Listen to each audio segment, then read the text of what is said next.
Moses Malone is the NBA's $2 million man. He is carrying the Philadelphia 76ers toward an NBA championship against the Los Angeles Lakers. The Lakers are down, but they're not yet out.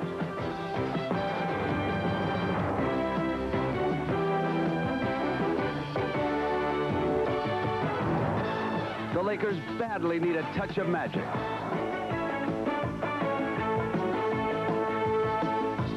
Because so far in this series, every bouncing ball has gone Philadelphia's way.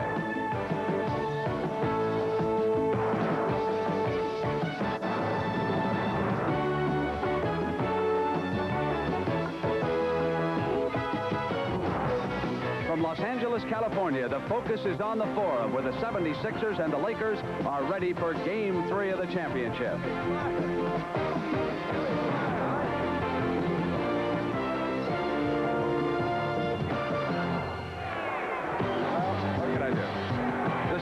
Set for Game 3 of the NBA World Championship Series as the Lakers hope that the home court advantage can get them into the win column. Good afternoon, everybody. I'm Brent Musburger, and welcome. You know, only 2 times in NBA World Championship history has a team been able to come back from a 2-0 deficit to win the title. The first time, 1969, when a center by the name of Bill Russell led the Boston Celtics back to a championship after they were down 2-0 to the Los Angeles Lakers. Then in 1977, it was the Walton gang, Bill Walton and the Portland Trail Blazers, who fell behind Julius Erving in Philadelphia 2-0 and then won 4 straight. For the Lakers, the road now is all uphill. But this is a classy ball club, and they have come back home to try to begin. The 2 gentlemen who will call the action for you today, Dick Stockton and Bill Russell. Let's go to Dick. All right, thank you very much, Brent. It wasn't fatigue that cost the Lakers in Game 1, nor was it the officiating that cost them Game 2. It was the Philadelphia 76ers with the familiar combination of an extraordinary team defense, which has been their trademark even before this year, but it's been enhanced considerably by the presence of Moses Malone because he gives them that rebounding strength. Also, the men coming off the bench. Earl Curitan, Clint Richardson, and Bobby Jones have been outstanding. Bill Russell, you know about good bench play and you know about good team defense. How do you view the series so far? Well, so far, the Sixers have pretty much shut down the Lakers running game. And in the half-court offense, the Lakers have been just too predictable, I think. They've almost exclusively gone inside to Kareem Abdul-Jabbar. What kind of twist could the Lakers use today? Is there anything left in their bag of tricks? Well, they have to open it up. And I think Pat Riley's going to try some innovative things. You might even see Magic Johnson inside, where he's a stronger rebounder and maybe get more points. So he'll be probably closer to the basket. Philadelphia, I would assume they wouldn't change anything. Well, they're going to take care of the old rule that says, if it ain't broke, don't fix it. All right, Bill, and also we want to tell you that yesterday the Lakers had a very spirited workout, but Norm Nixon did not take part, and his injured shoulder is more serious than first believed. And I think right now the Lakers' adage, Brent, has to be the playoffs do not start until the home team loses a game. And right now the home team hasn't lost one. Back to you. Exactly, Dick. And, of course, all of the Lakers fans are here in the Forum. And with us is a man to tell us what that home court advantage might mean. Let's go to Pat O'Brien. Thank you very much, Brent. You know, you talk about adjustments. The biggest one just may be that the Lakers are home. Outside, the sun is shining. The Lakers like to think that they are solar energized. Certainly, they are energized by the fans here at the Forum. We're standing with one who's been to every game this year, Bobby Colombi. What is it the fans do for the Lakers, Bobby? We're the 6th man on the court. We love this team, and we're not going to let them lose, ever. A lot of people say the LA fans are laid back. No, not at all. We're berserk for this team. This is a way of life, you know? How about your section here now? Are you like all the other sections? Do you second-guess everybody here and there? No, we're berserk. We love the team, so every referee's decision is wrong unless it's pro-Laker. You know? You're not going to let them lose? No, there is no way. Okay, thank you, Bobby. Let's go back now to Brent Musburger. All right, Pat, thank you. With me, of course, Kevin Lockery, the coach of the Atlanta Hawks, and he'll be with us throughout this championship. Kevin, you were down and talked to the coaches, and I really have to believe that number 32, Magic Johnson, has to step up and take charge for the Lakers. You're right, Brent. Pat Riley feels that he needs at least 20 points out of Magic Johnson. Magic is a very unselfish player. He prefers to pass the ball, but with Bob McAdoo not 100%, they need 20 points out of him to beat Philadelphia. What has been the difference so far in the 2 games, Kevin? Joey Cunningham feels it's been the rebounding. Moses Malone is averaging 15 rebounds a game. Kareem only 4 rebounds a game. a better job on the board. I think you can hear behind me what the home court advantage might mean here today in L.A.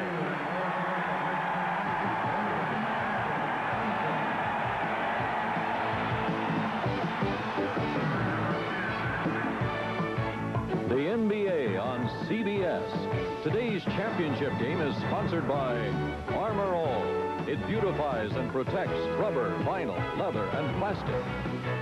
Miller High Life. Welcome to Miller Time.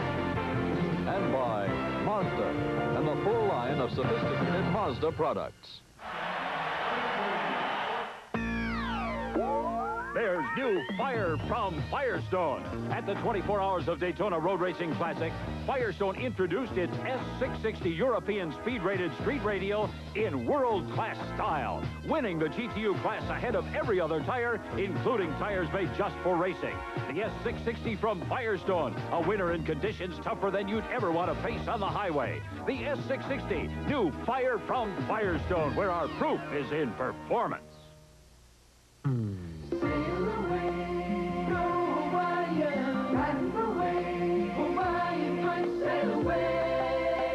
Nothing tastes like Hawaiian punch.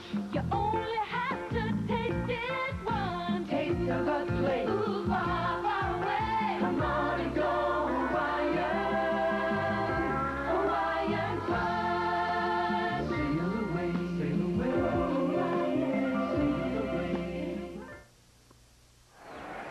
We're back at the Forum for the starting lineups. These are not defensive matchups, but just the lineups. Julius Erving and Jamal Wilkes at one forward position. Mark Ivaroni and Kurt Rambis, the other forwards. And, of course, the much-discussed big men, Moses Malone and Kareem Abdul-Jabbar. In the backcourt, Andrew Toney and Magic Johnson. And Maurice Teeks and Norm Nixon. Look at the talent in that group. Jake O'Donnell and Jess Kersey. Talented group of officials, along with Hugh Evans, who's our alternate. And so the Laker crowd trying to get L.A. in the win column. L.A. is in their light uniforms, gold, and the Sixers in red. And Kareem Abdul-Jabbar at 36 years old. Moses Malone at 24. 28.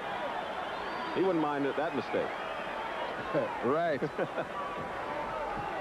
Not this week anyway, Dick. Tip controlled by L.A. Let's see if Magic Johnson gets more in the offense, as Kevin pointed out. I think you'll find that Magic will let Norm Nixon handle the ball more on the offense if he's going to get inside and try to score more. They go to the 7'2" Kareem Abdul-Jabbar, who gets his own rebound. And a foul inside. It is against the Lakers. A loose ball foul. So at least we saw Kareem. I think Pat Riley told him yesterday at practice, you're just going to have to freelance in there and be a designated rebounder and shot blocker and what have you. He went after that offensive board. The foul was on Wilkes. Now, what the Lakers are doing right now is trying to keep Cheeks away from running the offense. They're trying to make Toney handle the ball as much as possible. Good defensive play by Kareem Abdul-Jabbar. They didn't come over the ball, though. Well, he's taking short with that shot. Rambis had it and lost it. And he's gone after Malone a little bit. Rambis and Malone shoving each other as the Lakers take possession. And this is where the officials are going to have to really watch things closely, I think, Bill. And now Jake O'Donnell has given a warning to Kurt Rambis. And he is taking charge. Well, they want to make sure that the game is doesn't get overly physical or rough, as they might say. So they're trying to talk to the guys at first rather than call the foul. Irving is all over Jamal Wilkes. Magic outside. Ivaroni knocks it away. It's Lakers ball. Kurt Rambis knocked it into Ivaroni's hand and knocked it loose. He's starting off, he's really keyed up. He has to be careful that he's not so keyed up that he runs out of steam and energy, because that can sap your energy quicker than anything else if you start the game too keyed up. 18 seconds on the shot clock. Last year, Jamal Wilkes was the leading scorer against Philadelphia in that championship series. He has really not gotten on track in this one. Cheeks, Magic on him, and Magic steals the ball. Rambis.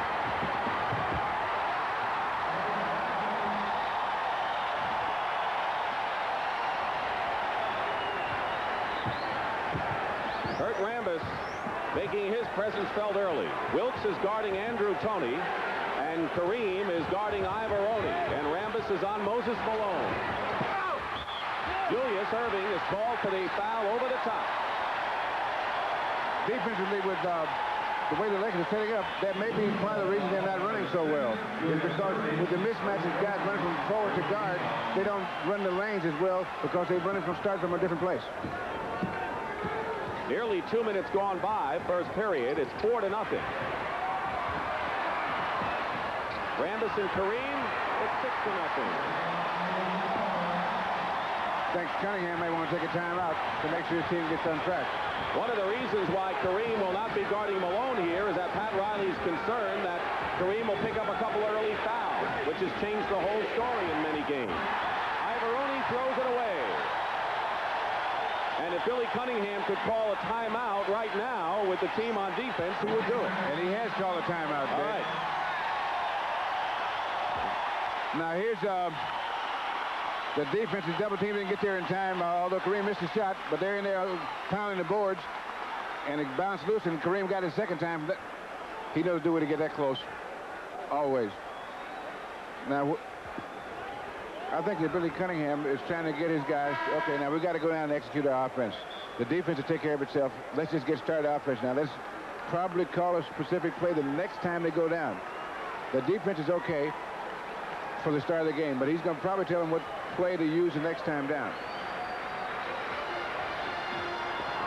Norm Nixon, whose shoulder kept him out of practice yesterday. Jamal Wilkes, and Julius is playing Wilkes like a blanket. Good Philadelphia defense. Nixon breaks 3. Offensive foul against Los Angeles, away from the ball. And it's on Magic Johnson. It is Magic's first foul. And he was trying to get in position for the offensive board. One of the reasons why the Lakers did not go to the line many times is because they did not create that many foul situations. Here's a man that the Lakers are hoping does not explode. That's Andrew Toney. It took the Sixers now 2 minutes and 40 seconds to score in this game. Wilkes, Johnson, foul. Moses Malone. Moses doesn't like that call, and he had 5 fouls when he went to the bench in game 2, and the Lakers couldn't take advantage of it. And the crowd appreciates this call as Johnson goes to the line for 2.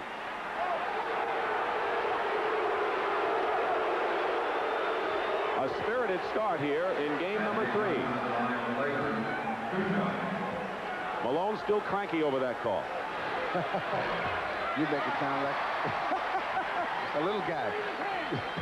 Yesterday in practice, Magic Johnson missed 6 free throws in a row, and someone yelled, that's more than the team had a shot in game number 2. Hits these 2, and an 8-2 game, the Lakers lead, 9-10 and running, remaining in the first period. Rambis picks up Andrew Toney. Leaves it for Cheeks. Malone, offensive rebound. Malone. And he finally draws the foul. You know, Bill, I'm coming to the conclusion that it doesn't pay to get Moses Malone angry. Well, if you're going to give him an incentive while you're making him angry, that's not a good idea. But he works so hard anyway. I don't think he can do much more harm than he's doing already, because he's one of those hard workers. I mean, real hard workers. Foul is on Kurt Rambis. Team fouls are 2 and 2 now. Now, Dick, in the playoffs, you get a lot of posturing done. A lot of guys saying things and saying things. And this stuff, most of the reason for it is to try to get an edge, because the referees, they hear all this stuff. You know, like we didn't get any free throws and all this kind of stuff, and you're just trying to get just a little edge as much as you can. 8-4 the score. The Lakers have had the lead since the start, scoring the first 6 points. Rambis with a good move past Ivaroni. He went baseline on Ivaroni and taught him a lesson there. See, this is Rambis' second year, and he's going to teach that young upstart something. They were both cut from the New York Knicks within a day of each other. They've known each other. Toney in the crowd. Good play by Toney. He had Kareem and a few yellow shirts in there. Jamal Wilkes. Rambis gets another offensive rebound. And Norm Nixon. 5 Lakers starters are in the scoring column. And this game is a very physical game. Now, here's the matchup I was talking about with Jamal Wilson on Tony. The transition from offense to defense, because he starts from the guard position, is always going to be different for him. It can be difficult. That's the reason the timing is not there on that fast break. Julius Erving, who had 14 points in game 2 after a 20-point output in game number 1. Rambis. They're not double-teaming Kurt, and he takes steps.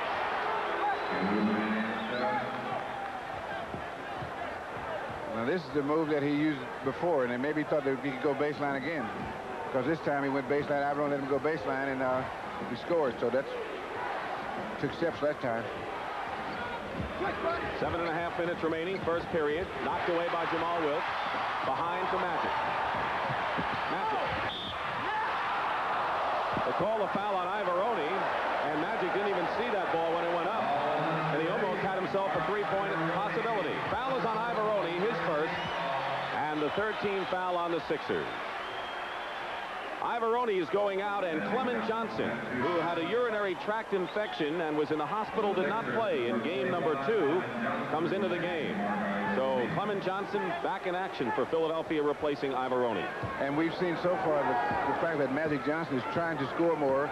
He got that offensive foul on the offensive board, and he's gone to the hoop a couple of times already.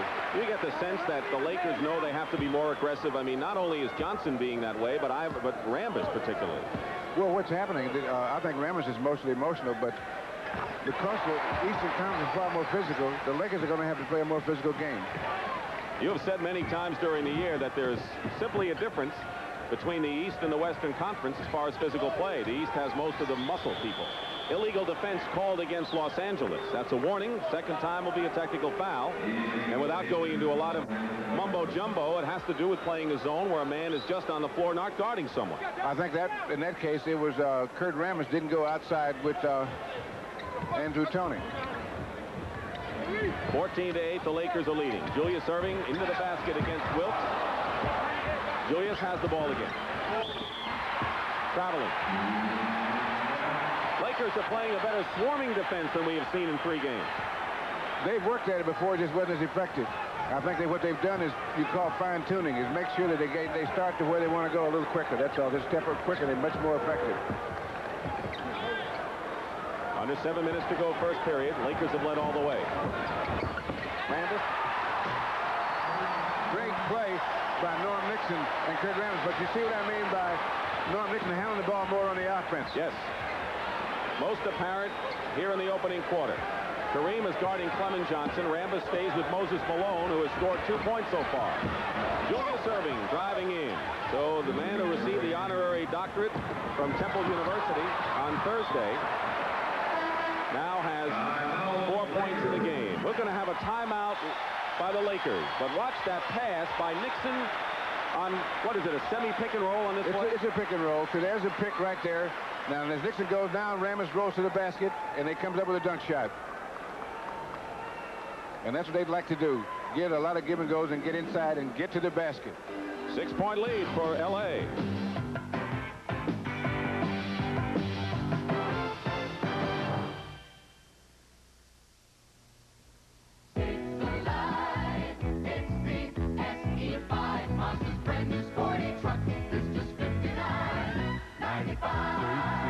Now Mazda's got a new sporty truck priced down with other people's base trucks.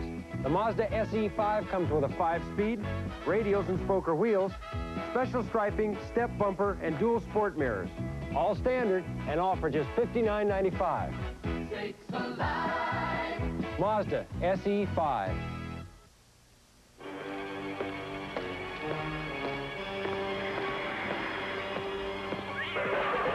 That kid's out there again.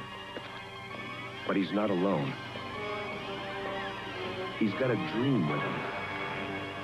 And every night after work, he chases that dream. The one that says, someday, you're going to watch him run 400 meters faster than any other man in the summer games. In the past, it probably would have been just a dream. But we have an Olympic training center now in Colorado Springs. And he can go there and learn how to run faster than he's ever run before. So maybe he'll become as good as he believes he can be. And maybe one summer day, when you're watching the '84 games, you just might say, that kid's out there again. This American Dream is brought to you by Miller High Life, the sponsor of the U.S. Olympic Training Center. Game 4 of this World Championship Series in the NBA will be played Tuesday night here at the Forum, 9 o'clock Eastern live, the 76ers and the Lakers. Lakers knowing full well they need to win both of these games at home. Cannot afford to trail 3-1 against a team as strong as the Sixers. Now, so far in this game, the Lakers have gotten off to a good start. I think that one of the key elements has been the spirited play of Kurt Rambis. Now they're going to have to settle down to continue to execute their plans, which is to get the ball inside and to be more aggressive on the offensive board. Rambis is 3 for 3 from the field and 2 block shots. Very active power forward. Clement Johnson is overplaying Kareem and doubled quickly by Tony, and a good pass from Magic Johnson to Kurt Rambis. There is that weak side helped by the offense there. 3 men on the baseline, and the Lakers now with an 18-10 lead gets to the ball game.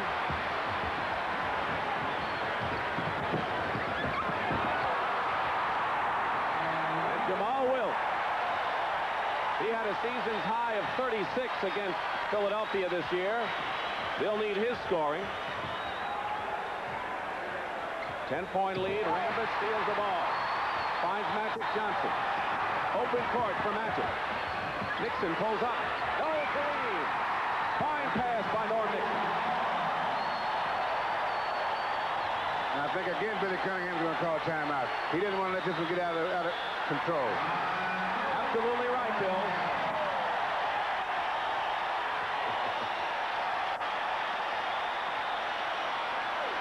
Cunningham has to make sure that they don't let the game get too far and have to start playing catch-up ball. That solar energy Pat O'Brien was talking about.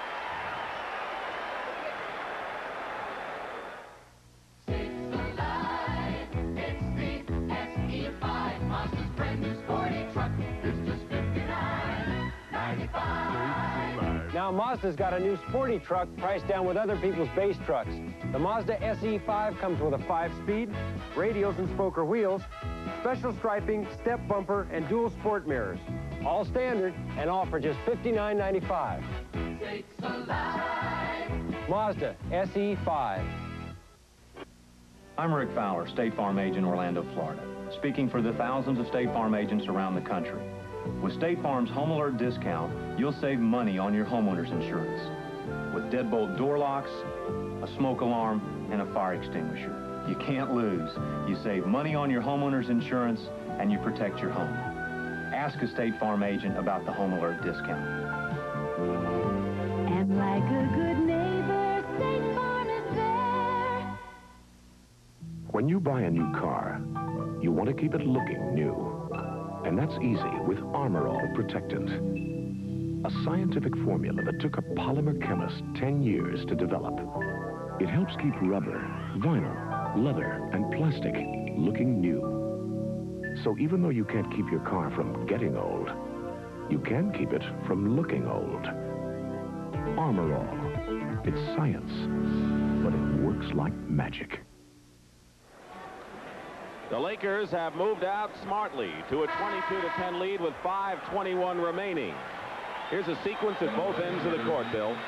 Yeah, here's a good defensive play by Kurt Rambis where he knocks the ball loose and then gets the outlet pass to Magic Johnson. That's a good place to get it because you're always in pretty good shape when he's got the ball. He goes down and they pass to Kareem, who will drop it over right over the top. Bill, a team that's been passing crisply has been leading in the game throughout all of these games. When the Lakers are passing the ball well, they're leading. That's what they're doing right now. Double team on Malone. Steal. And Nixon going in against Andrew Toney. And there was a fast break effort that resulted in nothing. And now a 2-on-1 for Philadelphia.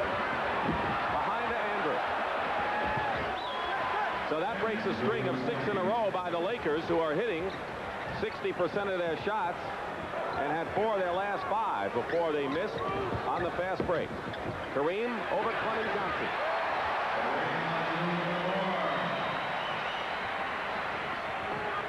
it's a diversification in their offense that the Lakers have put in. Now that skyhook becomes a safety valve rather than the main offense. Clint Richardson has come in the game. He's handling the ball now. Missing from the corner. Kareem gets the outlet to Nixon. 2-on-1 with Jamal Wilkes.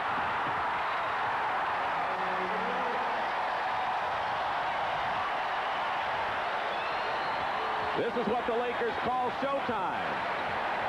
And they're putting on a show. 26-12 with nearly 4 minutes remaining in the first period. Julius Erving misses. And another rebound by Kareem, his fifth. Norm Nixon to Witt. Again. But he missed that shot.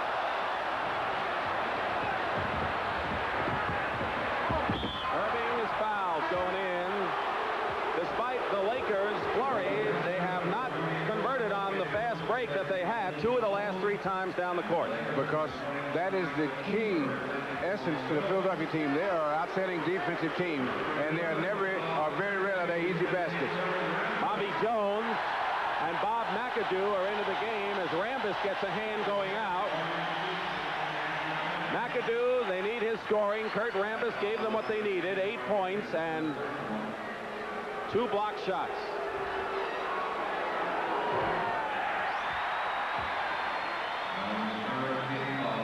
The fast break story.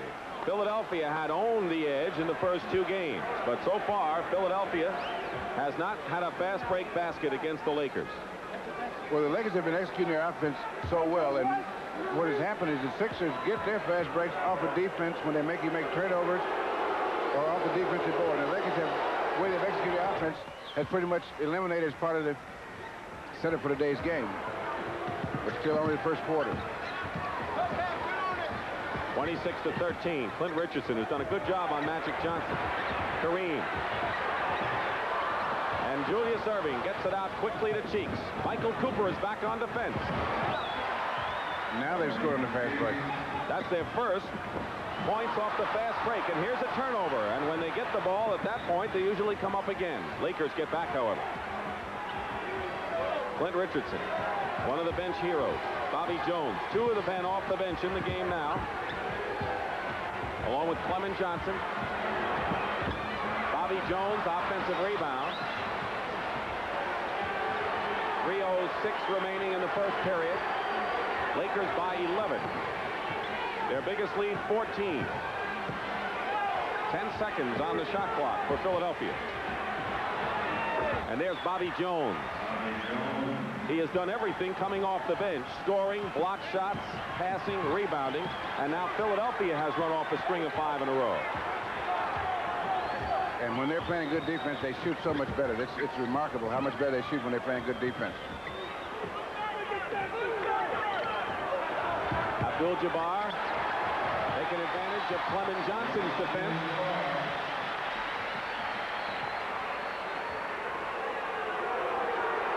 Jake O'Donnell had some words for Pat Riley. Oh, I think that the 2 coaches have a lot of conversations out loud. It's called a stage whisper that the referees can overhear.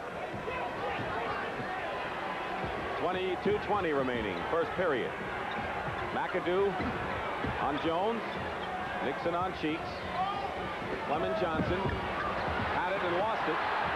Bottled up. Last touch by McAdoo. But good LA defense there. They have 5 seconds to attempt a shot. Jess Kersey, the official. Which is plenty of time. Clement Johnson gets the offensive rebound.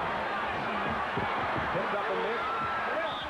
And it's still Philadelphia ball. Right now, Philadelphia is far more aggressive than L.A. off of their offensive board. Well, Bob McAdoo's in there. He's in position, but because of that leg, he can't jump. And he's in there reaching, trying to get rebounds, and that, not with these guys reaching, will not get it. Good explanation. Under 2 minutes to play, first period. Julius got free and Bobby Jones. You know, the Bobby Jones-Julius Erving combination is similar to what Magic and Wilkes do for the Lakers. They play very well together. Defensively, too, they cover for each other. I've watched them work the coverage for each other defensively, and they know each other very well. So the Sixers have cut the Laker lead to 9 right now. McAdoo out to Michael Cooper. Puts a fake on Julius Erving.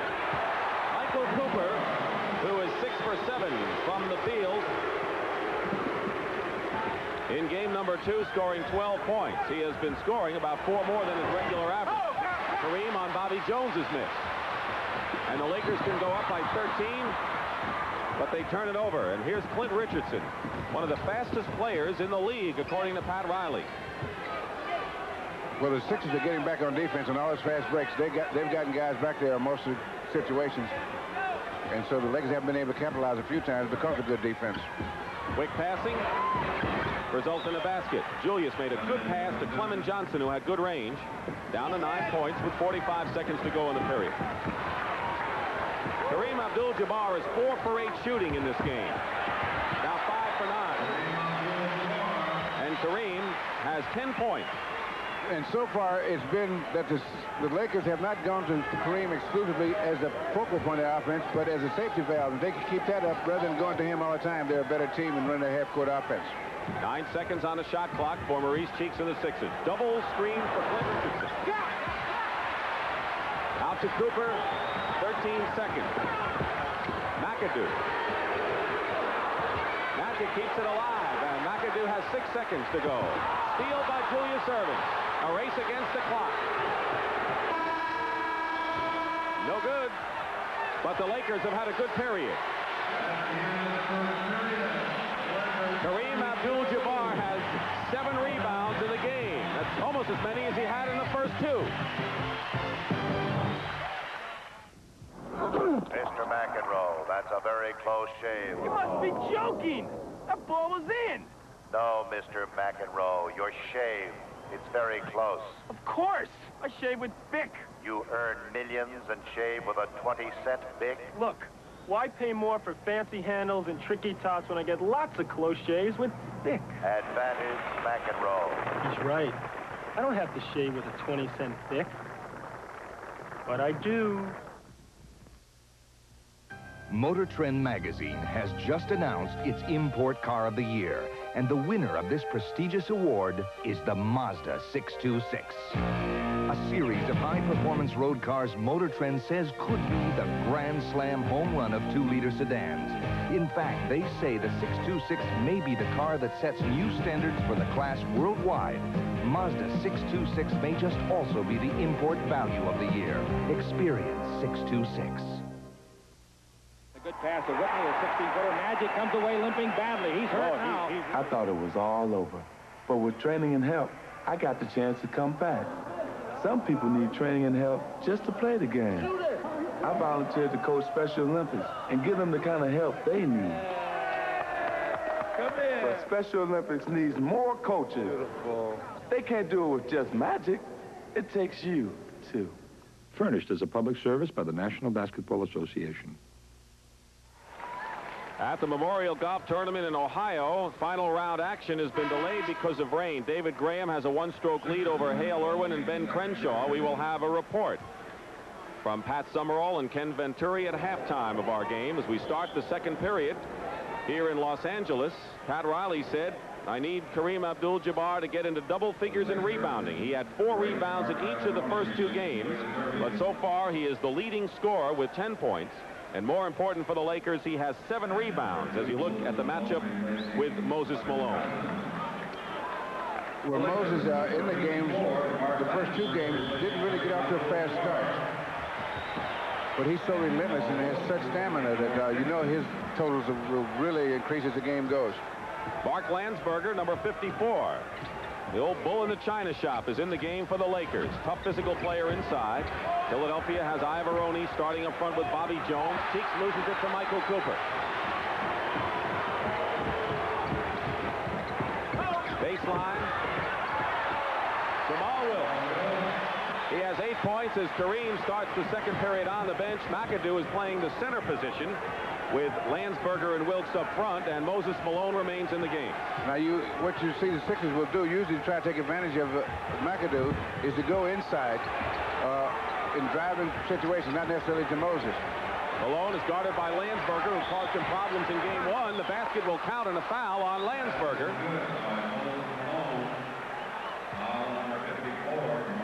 Mark Landsberger, who had 10 rebounds to lead the Lakers in game 1. Now, Moses scored on that play, but he scored it on Landsberger. But the key to what the Sixers try to do when Kareem is not in there is to get penetration, because they feel they can go to the hoop without hit. Because when he's in there, there are not a lot of layups, although some people don't think he's as good a defense as a player as he is. He's very intimidating defensively. Lakers by 11. They had a 14-point lead in the first period. Magic Johnson. Malone clears it. Jones quickly to Ivoroni. 6 rebounds for Moses Malone.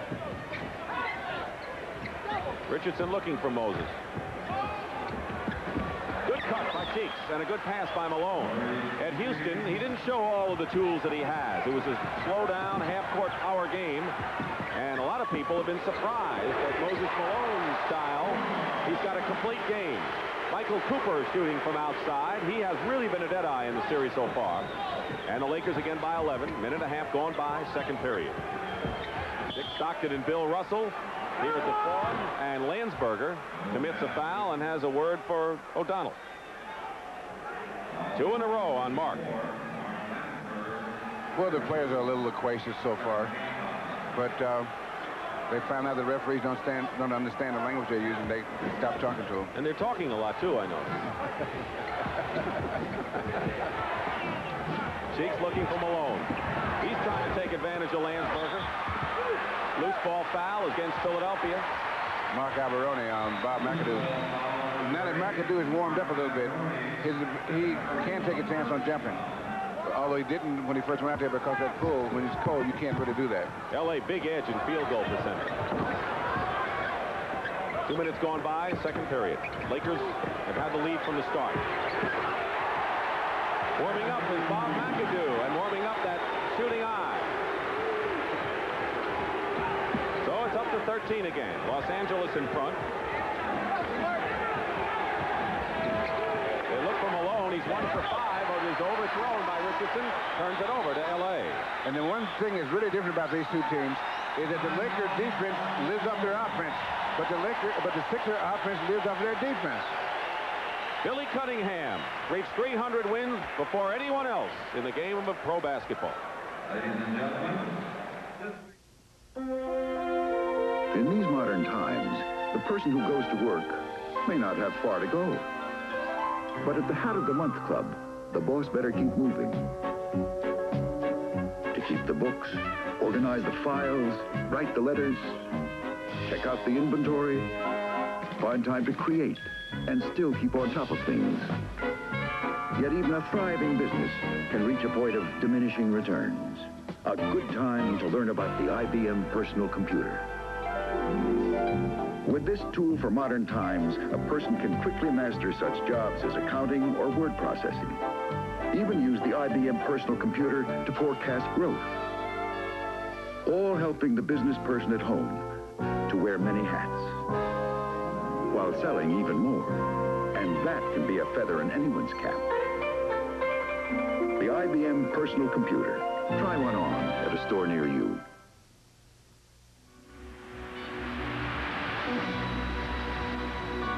In the world of driving, there is a name that is legend. The name is Dunlop, and the legend lives on the wheels of the world's finest automobiles. A legend proclaimed on racetracks and highways around the globe. Because the driver who knows tires demands the legend, Dunlop. The legend lives. Next weekend, undefeated heavyweight Marvis Frazier takes on a man his father fought, Joe Bugner. Plus, Acapulco cliff diving next weekend on CBS Sports Saturday. CBS Sports Saturday, 4:30 Eastern, 3:30 Central and Pacific. Next weekend, Bugner against Marvis Frazier. 9:42 remaining in the second period. Dick Stockton and Bill Russell live from the Forum in Inglewood. The Lakers have led all the way. They're up by 13 points. You know, Dick, it's interesting to me to see how the Lakers play when they're 2 games behind. And because to be champions, you have to be able to play under all conditions. And it's interesting to watch them see how they perform today. Magic has 6 assists so far, looking for a 7th. Off the screen, Wilt. 7 assists for Urban Magic Johnson. who had 11 in the first game and 13 in the second. And Jamal Wilkes with 5 for 7 from the field, far and away his best shooting game so far. Biggest lead of the game right now by the Lakers is 15, but now L.A. is called for the foul. That's Landsberger against Malone again. You know, Moses is not only strong and quick, but he's a very smart player. And when it comes to pushing, there has to be a reason he hasn't gotten in a lot of foul trouble, because he knows what he's doing. 3 fouls, and then Landsberger goes out, replaced, of course, by Kareem, who has 10 points and 7 boards. McAdoo sagging off against Ivoroni. Jones put a move on Johnson and then got his own rebound. Bobby Jones is all over the court. If there is a subtle hero so far for Philadelphia in the 2 games, it would have to be Bobby Jones. Under 9 minutes to go. Second period. Coming off the screen, McAdoo this time. Cheeks on the run.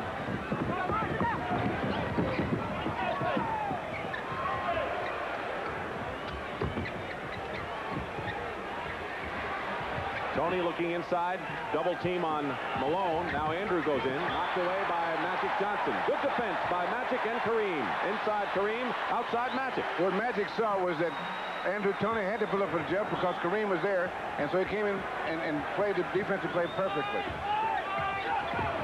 Andrew trying to free himself. Rebound Johnson. This is what the Lakers like. Philadelphia is back on defense, but here comes Johnson.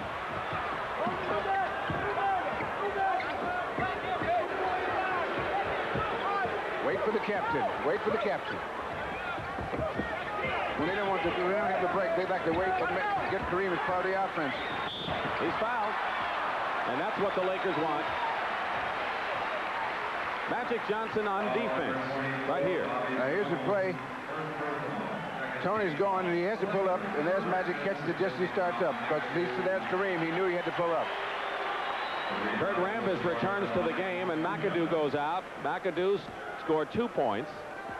Rambis in. The personal foul was on Bobby Jones, his first. 2 team fouls on Philadelphia. Lakers have been hit with 3. Julius Erving now comes back in the ball game. He has scored 7 in the game. Julius will beat you so many ways. Bobby Jones is out. He had 5 blocked shots in the first game. Get pass, rebound, and they'll still score if they need it. First miss from the line by the Lakers in this game. Up by 14. Under 8 minutes to go. Julius Erving. He makes it look so easy, and it's not. He has a couple of championship rings when Kevin Lockery coached him with the ABA Nets. He's looking for his first NBA championship. Rambis looking inside. Wilkes has nothing there, and Kurt. That's an Earl Curitan style shot, isn't it? Hey, he's having one of those days. You might as well try it. When you're having that day, nothing goes wrong. 5 for 5 for Kurt Rambis. Irving comes back, and Kareem has his 8th rebound. This could be the biggest lead of the game if the Lakers can convert with 7:15 to go in the first half. It's been all L.A. Wilkes. Off Ivoroni. And it's Philadelphia ball as Rambis almost took it away from Ivoroni. Norm Nixon is coming back in for Los Angeles, not showing too many effects apparently of that injured shoulder. And going out of the ball game is Magic Johnson, and he has been superb. 4 points, 7 assists for Magic. Norm Nixon is my idea of a tough guy. Because he's hurting a little bit, and he's playing just like that's his part of the game. Andrew Toney looks to Cheeks. And he knows what to do with it. He's a safety valve for the Philadelphia offense. Must have had his fill of chocolate chip cookies last night. He can live on those things. Does Cheeks. Kareem. Skyhook misses, and Ivoroni fights 2 Lakers for the ball. 43-31, Lakers lead. 6:22 to go. There's a pass from Tony to Malone, who's fouled by Michael Cooper. Andrew Toney with a fine pass to Moses Malone, and he'll go to the line. But first we'll have a timeout. And you've seen more outstanding defensive plays in this game already than you've seen in a lot of games for 48 minutes.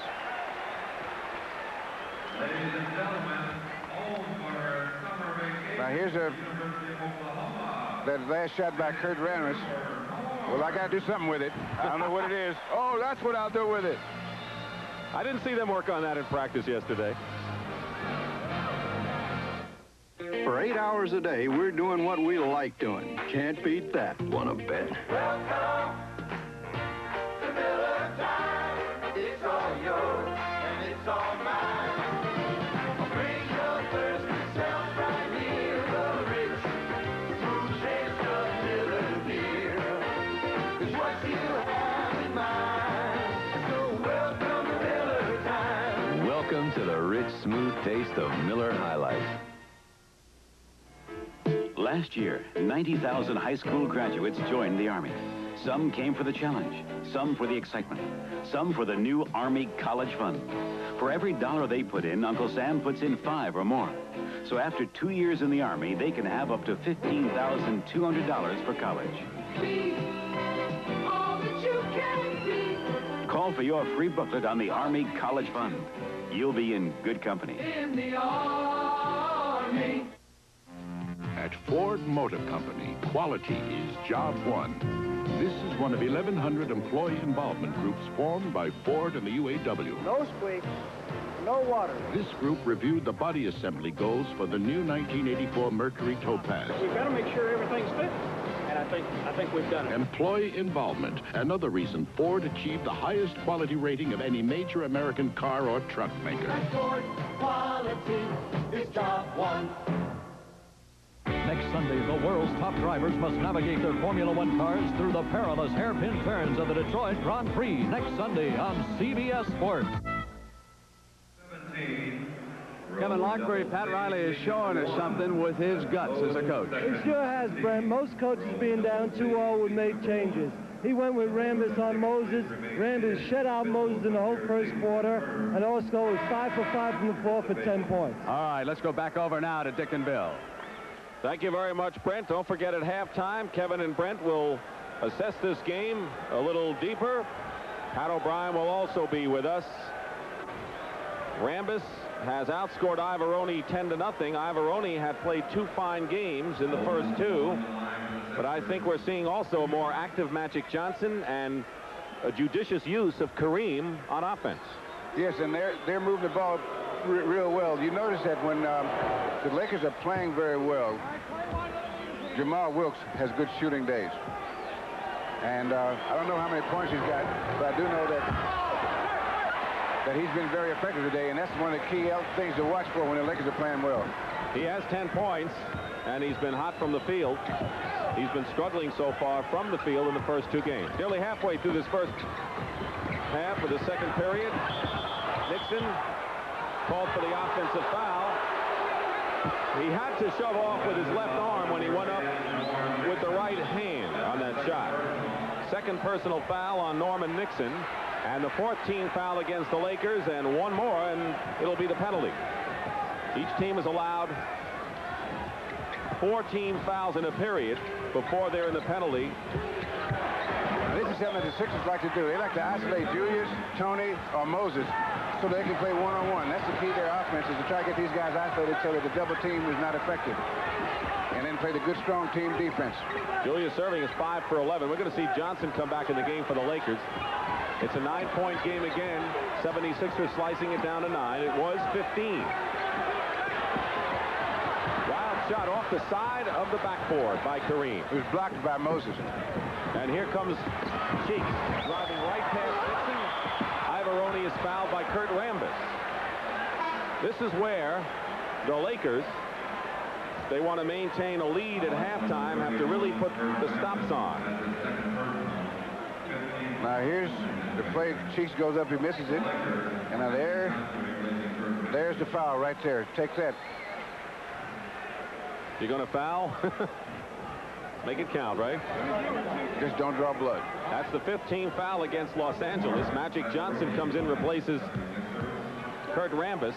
Now, the reason you had to rush Magic back in there is the Sixers are starting to get a little stronger on the boards. And he's the best rebounder they have, so you got to have him in there. It'd be nice to draw conclusions of what's happened so far, but you really can't because the Lakers have more than held their own in the first half of the first two games. It's been the second half when the rebounding has really changed dramatically in favor of Billy Cunningham's Sixers, and Philadelphia has just gone on a scoring splurge. Tighten up the defense. Against Malone, Kareem. This is the sky hook, Julius. Look at that move. Lost his footing, came up with the ball. Nearly 5 minutes to go in the first half. Malone goes up and is fouled. How do you not foul Moses Malone when he gets the ball down deep like that? Well, what happened was he had magic on him. He says, no 6'8" guy can guard me. And so they gave him a beautiful pass, and the help from the weak side got there a little too late. So then he's up in the air, and he moved that ball around pretty well to draw the foul. It's on Michael Cooper, his second. Bobby Jones back in. Ivoroni went out. The 76ers have gone on the line 10 times and have managed to hit only 4 shots. Now they're getting closer to 500, which is still not good enough. 8-point game. Now the game is being decided now. The Lakers got off to a good start, and as I said earlier, there's a lot of emotional. Now they got to come down and execute. And they haven't been able to do it so far in a lot of situations where you expect them to. Turnover, Bobby Jones in the baseline, and now Philadelphia making their big spurt now, 43-37. It's a 6-point game, and this is the closest Philadelphia has come to the Lakers. Pat Riley says, don't stop now. We have 4 minutes and 31 seconds remaining in the first half. The Lakers called the 22nd timeout. Now here's the good Philadelphia defense. Norm Nixon goes inside, passes. They're forced to pass. Now the Sixers come up with the ball. They run it up, and as I said, they feed off their defense. It's a good pass. Bobby Jones takes a little jump on the baseline, and that's history. This is the closest the Sixers have been since 12-8 early in the first period. And I have to think the way the first two games have gone, Bill, no matter what the Lakers do in this game, they always will have to be wary of that big defensive clampdown that the Sixers always seem to have in the second half, and particularly in the fourth period. Well, what you do, the coach Riley may do when he sees this thing developing, because you can sense it, is maybe call an excessive amount of timeouts just to change momentum. Jamal Wilkes with a hoop. He has 12 points. Hopefully it could be a rally breaker from the Laker point of view, but Philadelphia playing strong and coming back in this game. Julius Erving, and Tony gets the offensive rebound. Malone. That's the difference right there. Now Malone got the third offensive rebound. Bobby Jones, and the Sixers will try to cut it to 4.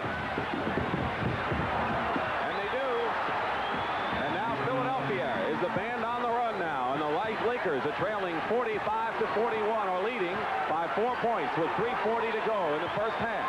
So a 15-point has been shaved to 4 now. Magic hits outside. Now this is what the Lakers are going to have to do. They're going to have to keep fighting the Sixers off. Get those key baskets that stop these tremendous offensive runs that are set up by the defense. They're going to have to keep fighting them off to the end of this game if they're lucky enough to be, fortunate enough to be in front. We have a timeout called by Philadelphia, but Billy Cunningham has to like their position. They're trailing by 6 points with 3:21 to go in the half. They know the second half has been their half.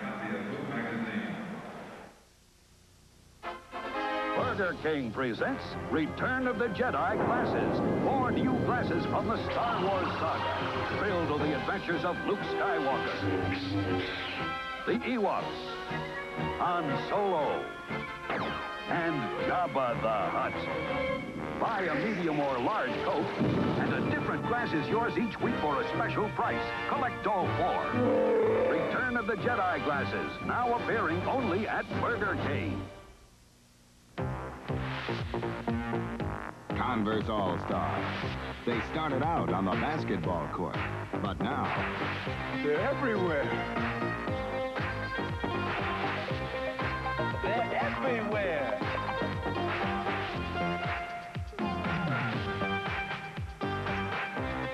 They're everywhere. Converse All-Stars. Look for them everywhere.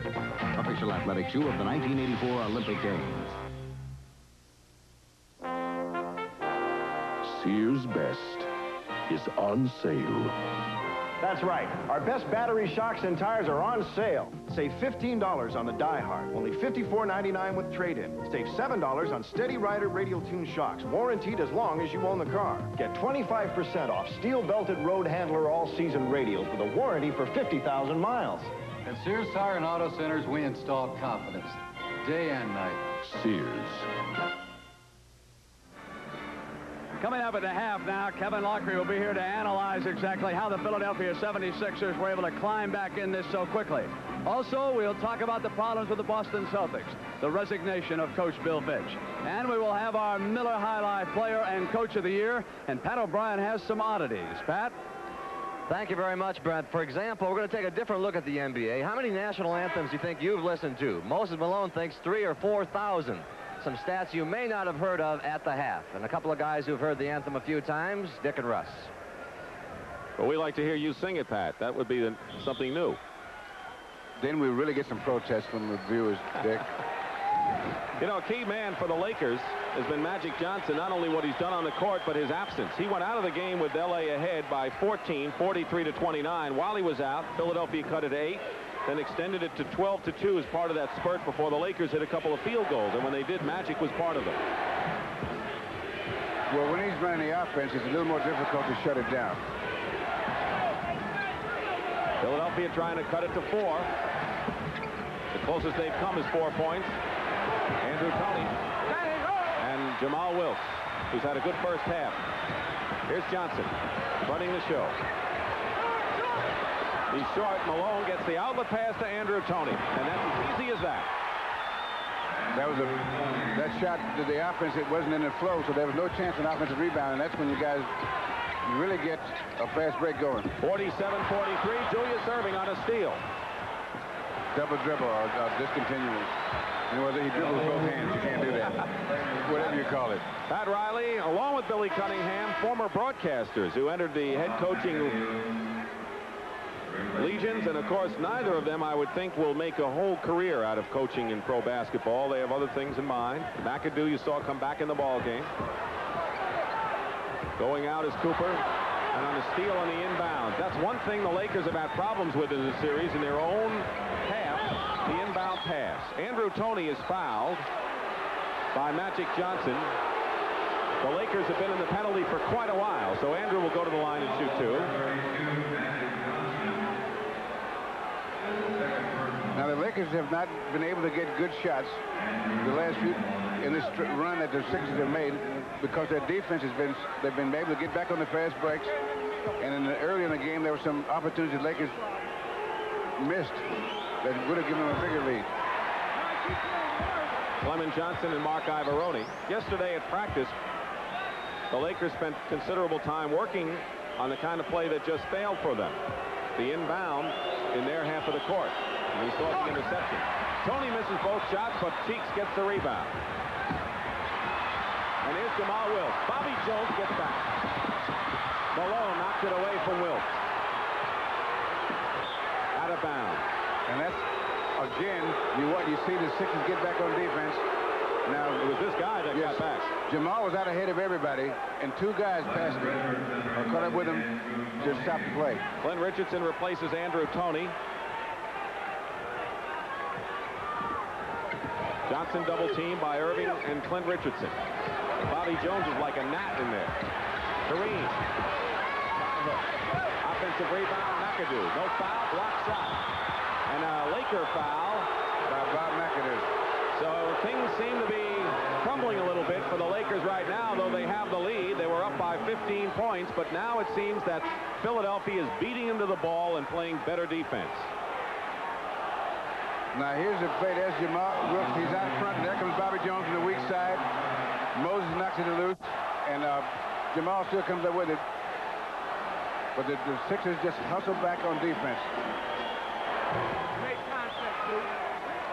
The Lakers have committed 12 fouls to 5 for Philadelphia, so the same story is developing. Going to the line, Philadelphia has been to the line 15 times, the Lakers 6. Now the Lakers, this is a very hard part of the game for the Lakers because they got such a good start that they're emotionally drained a little bit, and to maintain the competitive edge is very difficult because they were up so high that when you drop off of it, it's always a plunge. The man from Petersburg, Moses Malone, Petersburg, Virginia, his hometown, where he went from high school to the professional ranks. A couple of years in the American Basketball Association. He was part of the Houston team that beat the Lakers in the mini-series a couple of years ago when he dominated Kareem. And this year, Philadelphia won the 2 regular season games, although Kareem was absent with migraine headache for one of them. And so far, the Sixers have not lost to the Lakers this season. Here's Nixon. He and Maurice Cheeks both have that problem with the migraine headache, Kareem and Maurice Cheeks. Cheeks had committed the foul, and Nixon will settle for 1 for 2. 48-45 Los Angeles, and we have 2 minutes to go in the first half. Sixers try to make it 3-0 in game. With a screen from Bobby Jones, Clint Richardson misses, but Malone tips it in over Abdul-Jabbar. And it's a 1-point game. The 76ers have not had the lead in this ball game. Malone has 9 rebounds and 10 points. So he's coming on strong in this period.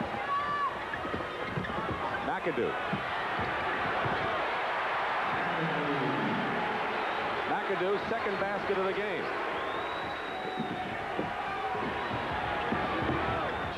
Cheeks is very important for Philadelphia.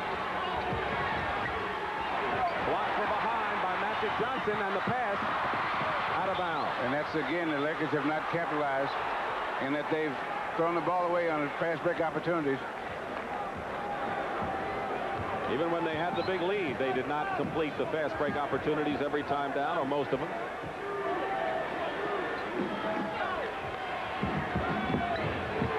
Overplaying is McAdoo. Gets the loose ball, and he turns it over. He does not have much mobility out there, so you don't expect McAdoo to get the ball and go to the hoop with the speed on the court right now. Michael Cooper comes in for McAdoo. Bill? And he might have pulled that a little bit that time in trying to take off. Don't forget at halftime, Brent Musburger and Kevin Lockery, the Boston story with Bill Fitch resigning, and something unusual from Pat O'Brien.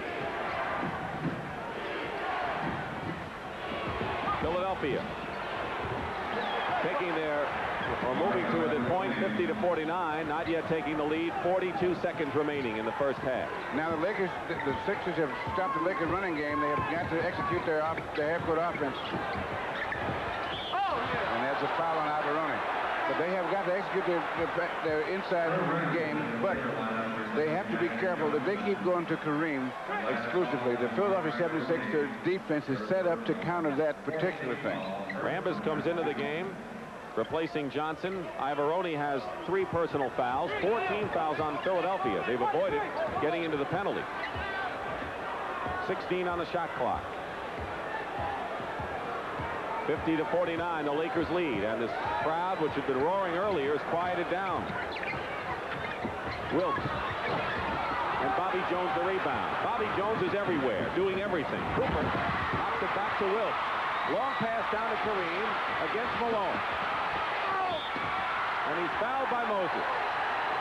And Moses wants the offensive foul, but I don't think he's going to get it. Second foul on Malone. Now here's a replay. Here's Bobby Jones making a pass. And there's Jamal Wilkes and giving a long pass to Kareem. Got a one-on-one. It's you and me. And there's the play that Moses said he wanted. 2 seconds remaining in the first half. Kareem has 12. Wilkes has 12. Tony 10 and Malone 10, with Irving with 11 points leading Philadelphia.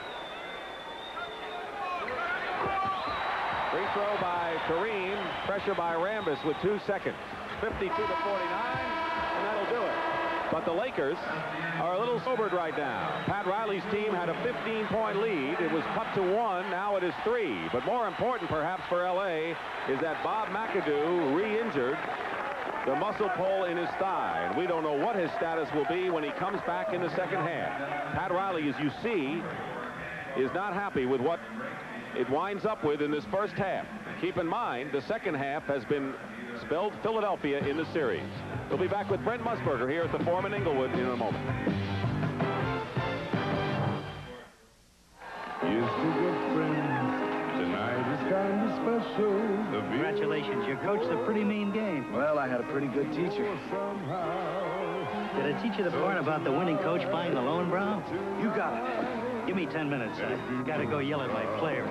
When you want the taste of a truly great beer, tonight, let it be Lowenbrow. So tell me, what'd you say to your teacher? Told him we were outcoached. Let it be Lowenbrow. The future of car wax is new Bodyguard by Simonize. A durable wax that's also fast. How? 2 kinds of silicones. Low-friction silicones cut drag for fast waxing. And high-durability silicones bond to your car's body to guard against weather, guard against detergents. And the proof is incredible beading. The future of car wax is Bodyguard by Simonize. Liquid paste or express spray. Watch this move. And see what years of concentration have done for me. So you do one thing, and you could be the best. Like Kentucky Fried Chicken. All they do is chicken. Tender, juicy, with that secret blend of 11 herbs and spices. And now, if you want to see how good it really is, watch this move. Wow! Kentucky Fried Chicken, we do chicken right. It's here, the 84 Ford Tempo, America's all-new aerodynamic sedan. Tempo has a surprisingly quick power response, plus mileage this high. One reason, a new level of aerodynamic design. Another, the world's most advanced automotive computer. Built right in, it continually monitors 7 vital engine functions for optimum power under any driving conditions. Have you driven a Ford lately?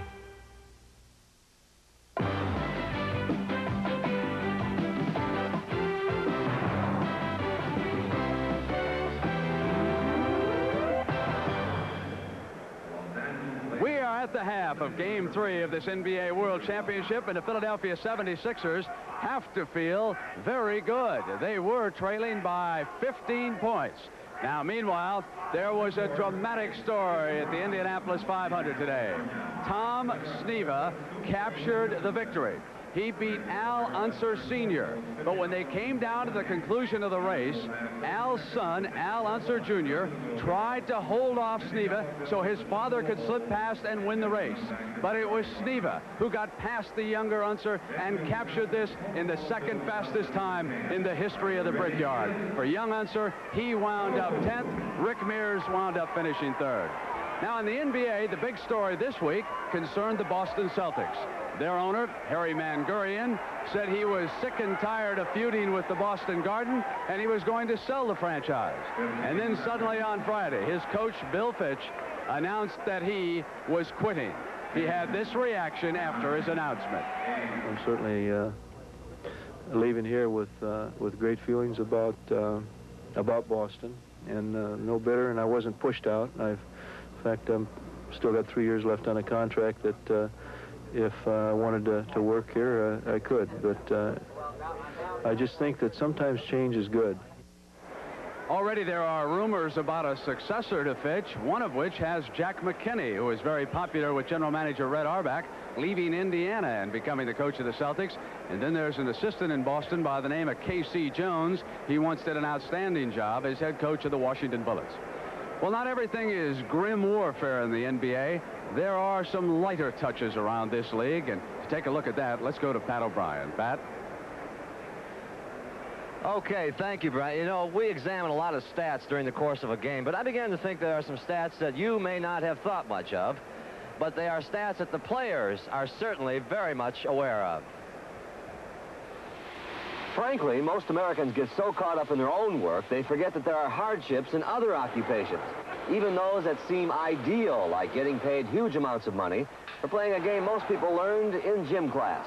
Let's get one thing straight right now. We are not by any stretch of the imagination feeling sorry for the NBA players. They are, as a group, the highest paid professional athletes. It is seasonal work. But the job does have its, well, its ups and downs. For example, think for a moment about the physical aspects. Like to jog? How about sprint?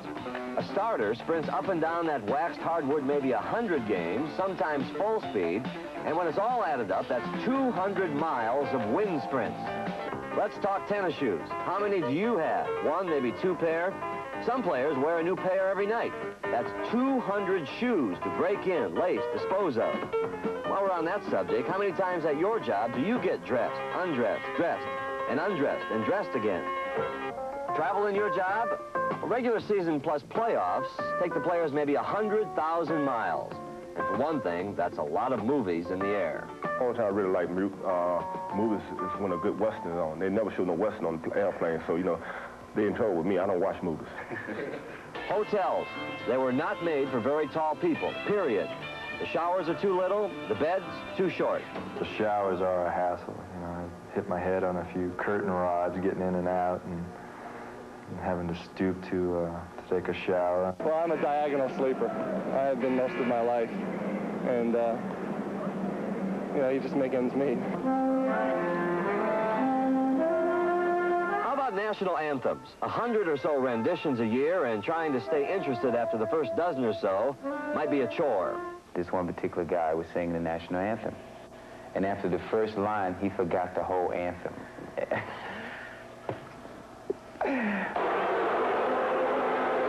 Little things. Getting booed half the season at away games. Getting beat up on a regular basis. Autographing everything from matchbooks to flesh. This one lady told me, she said, hey, autograph me right here on my thigh. And I never watched it again, you know, but I had to back away from that one. But it is nice work if you can keep it. And hey, it is seasonal. But if you lose, the off-season can be awfully depressing. But not for long. Summer camp is only 3 months away. Oh, well, somebody's got to do it. It's the best job in America as far as I'm concerned. I wouldn't trade it for any other job. And I think there's a lot of people out there that would be happy to have my job.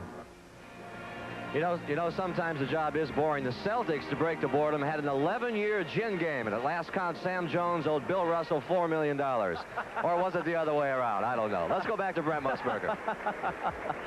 Thank you, Pat. Coming up, we're going to go back to Pat Summerall and get an update on the Memorial Golf Tournament, and they will be giving you that right after these messages from your local station.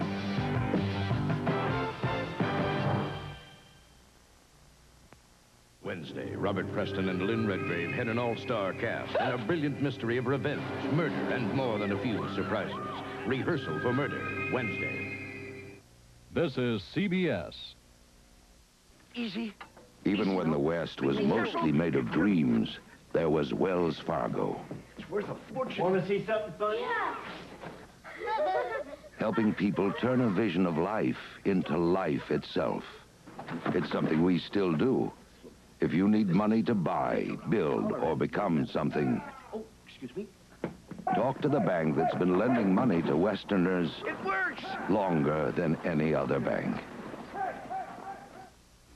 When you run a small business, problems can leave you groping in the dark. You couldn't sleep either, huh? Unless you have a reliable guide, like the Texas Instruments professional computer. We do it by Tuesday? It helps you control inventory, check alternate schedules, and gives you answers today. So tomorrow dawns as planned. Mike, I've got it. Right. The TI Professional Computer. See your Sunday paper for our free memory expansion offer. What's black and white? Smooth, but rocky. Unpredictable, colorful, mysterious, but playful, and very, very big. The big island of Hawaii. There's no place like it on Earth. And there's no airline that can take you there like United. Let the friendly skies bring the big island alive. Kirk Douglas stars tonight, 11:45.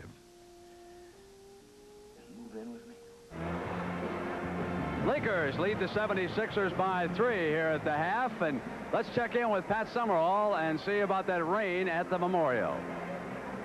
All right, Brent, thank you very much. Play had been suspended twice due to thunderstorms earlier today. The siren has just gone off, indicating it's time to resume play, and the day looks like it was another day, built some other place, because the bright sunshine is out, the thunderstorms are gone, and it looks like they'll be able to complete the final round today. Here's the way the situation stands right now. David Graham has a one-shot lead over Hale Irwin and Ben Crenshaw. Again, play has been delayed twice today due to severe thunderstorms, and it seems like wherever we go, the rain follows us. Just to run down the rest of the scoreboard, David Graham at -7, Hale Irwin at -6, Ben Crenshaw also at -6. Jim Thorpe, surprisingly, has had a good round today, a very solid round, and is -4. Andy Bean, -4. Scott Hoke also at -4. But David Graham in the lead at the moment. Play has just been resumed, and we'll be able to finish today. Now let's go back to Brent Musburger. Thank you, Pat. You know, this is the time of year when we select the Miller Most Valuable Coach and Player. And Sam Belnavis of the Miller Brewing Company made the presentation for us. Thank you, Brent. Miller High Life, for the third consecutive year, is proud to present these awards benefiting the Special Olympics. The National Basketball Association Player of the Year, as selected by CBS sports announcers and its production team, is Moses Malone of the Philadelphia 76ers. Moses came to Philadelphia in the offseason and led the league in rebounding and the 76ers to their best record in over a decade. In addition to this trophy, Moses, Miller High Life will make a $5,000 contribution in your name to the Special Olympics organization. Congratulations. I thank Miller High Life for this award that I'm receiving right now. I thank Special Olympics for being a part of this. Thank you very much. The 1982-83 NBA Coach of the Year award goes to Don Nelson of the Milwaukee Bucks. This season, Don's team, despite injuries, won his fourth straight divisional title and reached the Eastern Conference Finals. Unfortunately, Don could not be with us today. Accepting Don's trophy is Larcelle Wagstaff, a participant in the Special Olympics. Larcelle, Miller High Life will also make a contribution in the amount of $5,000 in the name of Don Nelson to the Special Olympics organization. On behalf of the Special Olympics, I thank you very much. Once again, gentlemen, thank you and congratulations. Thank you. Kevin Lockery, I want you to know I voted for you anyway. Here in the first half, the 76ers couldn't get off the mark against the Lakers early. What was the key there? Exactly right, Brett. This was two different quarters. The first quarter, the Lakers really come out very inspired. They made some changes in their offense. They opened the floor a little bit to give their guards a little bit more room, and it worked very well.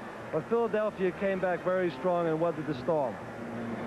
Here's where the Lakers have opened up the floor. They've taken Kareem out of the lane. They try to post up Magic, but now it's a pick and roll with Nixon to Rambis. Kareem's not in the middle, so Rambis has plenty of room to get inside. And it was like a different game. Suddenly, in the second period, the 76ers come alive. Why, Kevin? What were the keys there? When L.A. gets in trouble, it's because of lack of execution. Here, Nixon again has the middle open.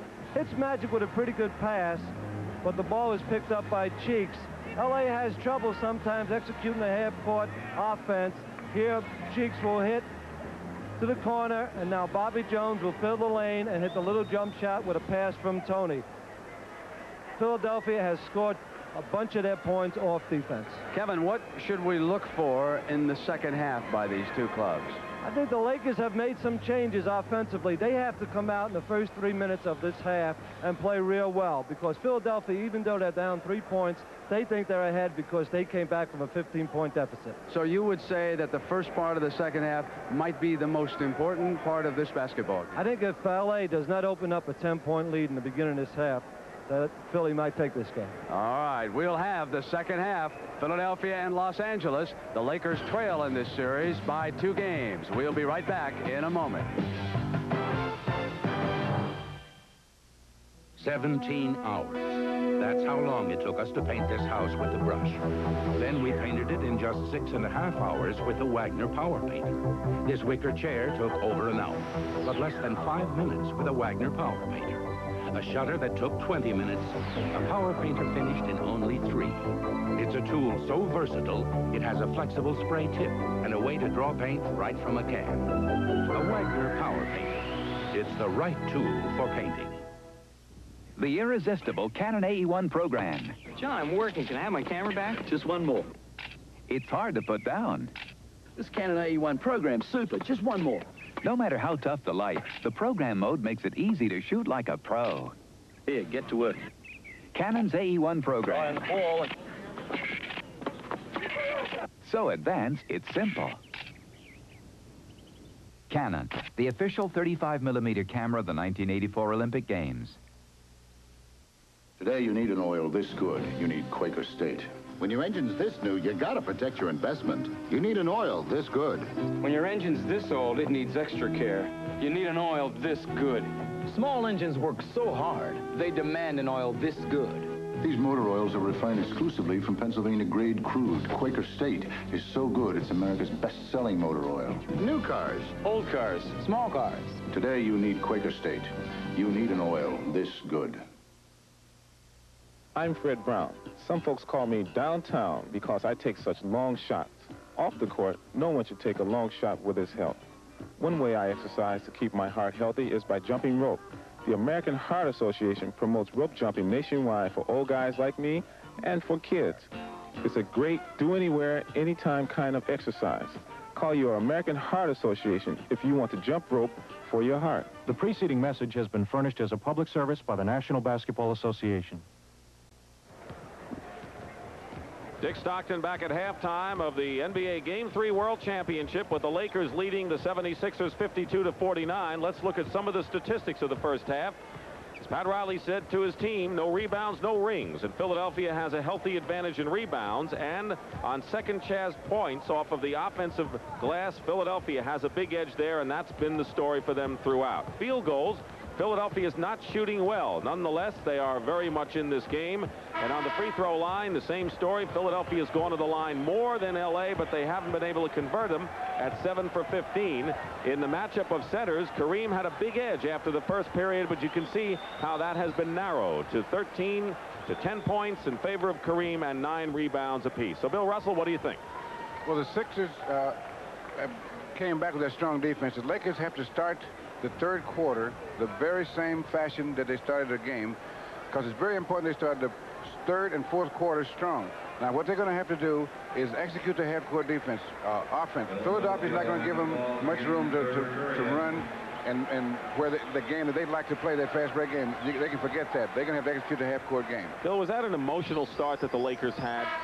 I could see that, and I thought it was a dangerous thing. They might have started a little too high, because what happens, you get up there and you start playing well and you feel real great, but when you settle down, it's a drop-off and you're below normal, just like you were above normal to start. Now, they might have started too quick. Now they have to regroup in this quarter. In the 11 games the Sixers have been in during the playoffs, they've been outscored by a total of 4 points in the first half. However, they have outscored the opposition by 45 in this upcoming period, the third, and 17 in the fourth. The Lakers, it's been the other way around. They've had their poorest quarter, the third. So it's something we're going to watch as we get underway in the third period. Dick Stockton and Bill Russell, Game 3 of the World Championship Series. Maurice Cheeks in the backcourt with Andrew Toney, who has the ball now. Julius Erving, Mark Ivaroni, and, of course, Moses Malone. Pick and roll to Malone from Toney.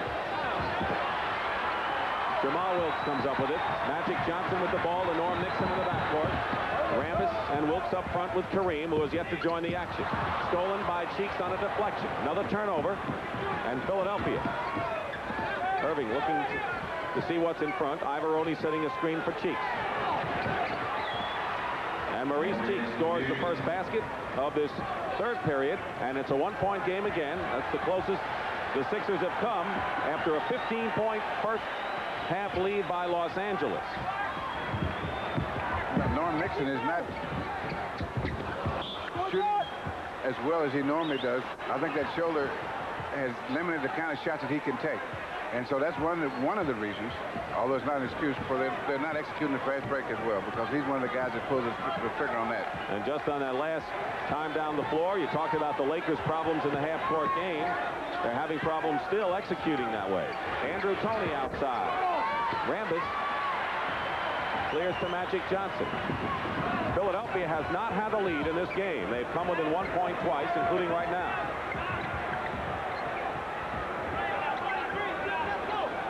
Dixon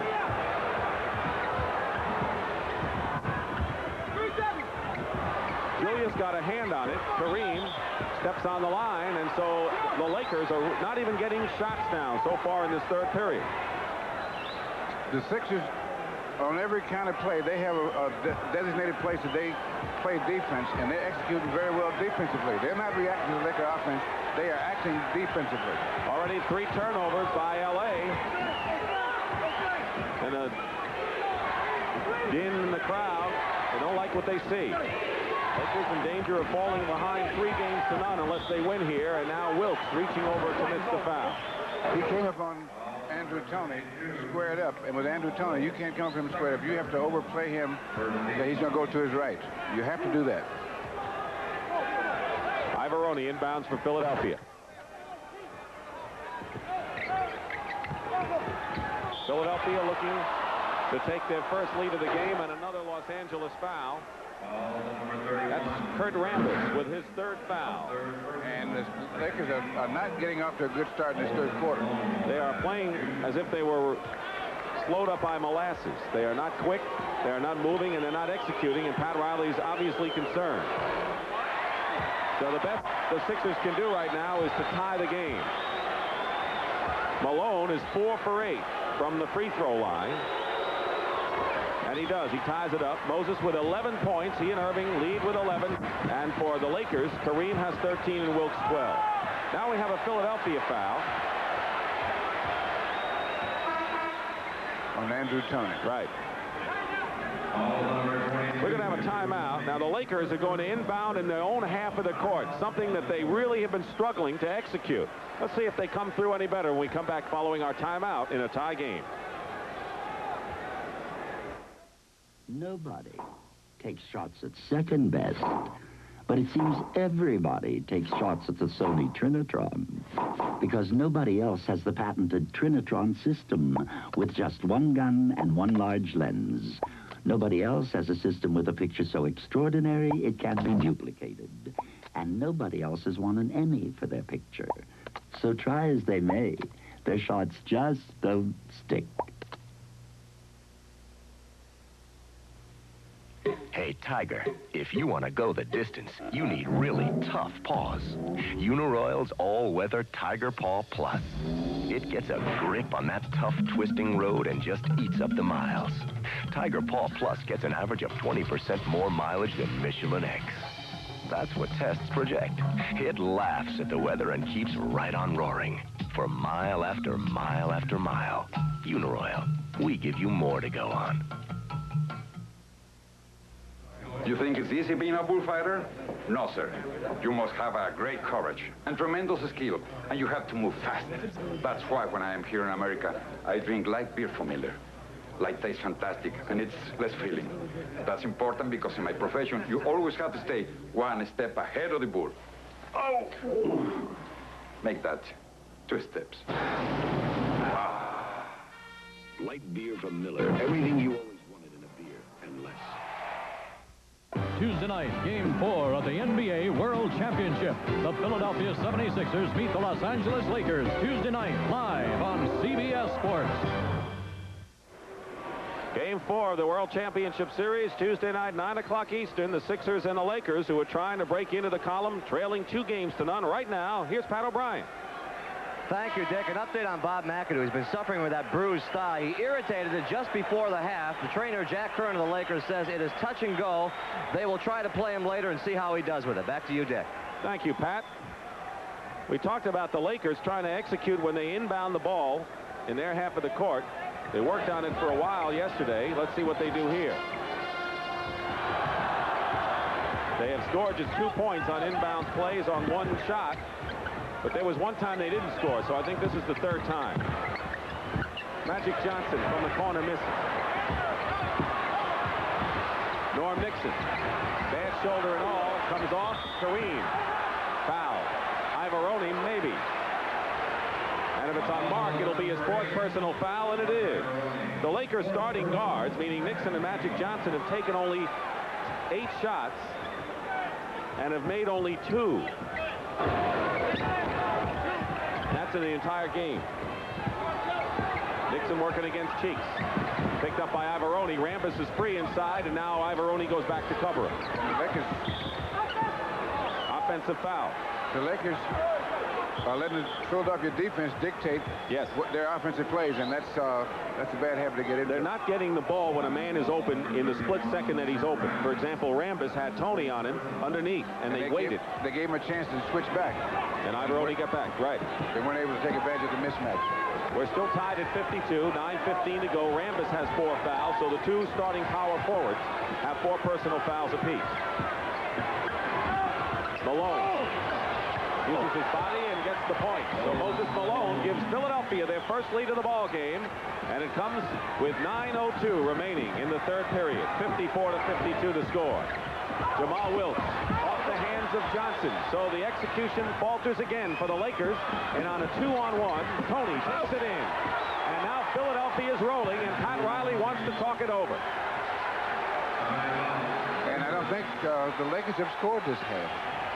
And that's 7-0 in favor of Philadelphia. Over 3 minutes, and they haven't scored. And here's Moses getting the relief pass out, outlet pass there. There goes Tony down. Gives Nixon a couple of steps right there, all the way. But that's just the end of the symptom. I've been around motor cars all my life, so it's not surprising people stop and ask my advice. Here's a good example. Armor all or protect all? My opinion, protect all. This is what makes it special, the polysealant formula. It not only restores and conditions leather and vinyl, it protects as well. I'm not just saying this because I'm paid to make this commercial. If I didn't really believe in Protect All, I wouldn't recommend it. If you've noticed a lot more people buying personal computers lately, it may be thanks to Computerland. Because right now, when you buy a personal computer for $1,500 or more, Computerland gives you free software. Choose your free program from top-selling software like word processing or financial planning. So if you've been thinking about buying a personal computer, why wait? Join the crowd. Buy now at Computerland and walk away with free software. Men, we're going to live off the land. It's going to be rough. Either you pitch in or shape up. When you're far from home, you can't beat a Honda portable generator. You get 600 watts of power when you're nowhere near an electrical outlet. Commander Fred, can we come in? Hold it, men! I'll be right out. The Honda portable generators. For camping, hunting, boating, even charging your car battery.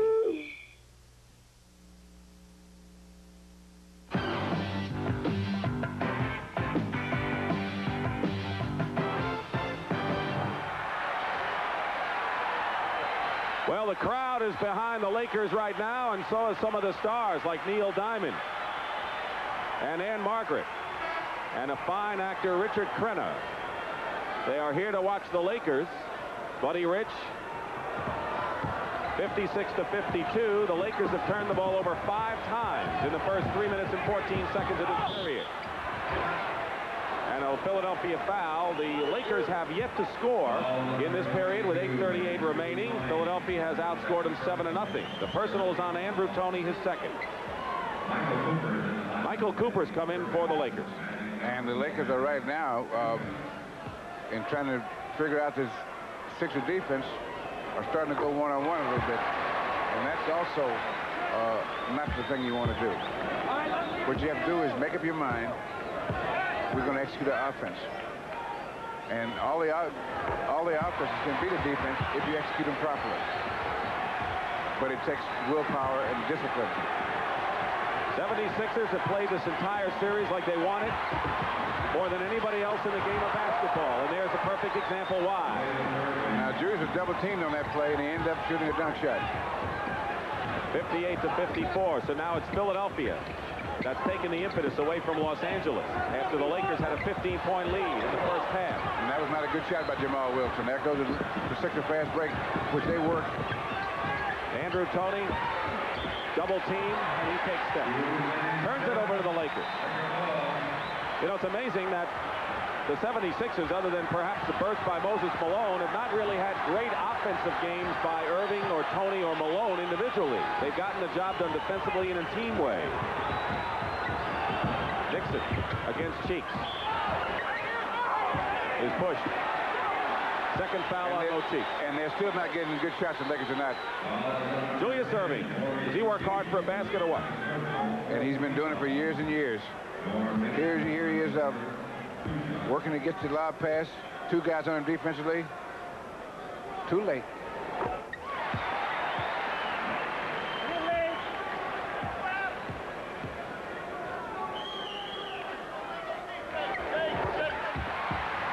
Philadelphia by 2. Now the Lakers have established the fact that they can score. The second half.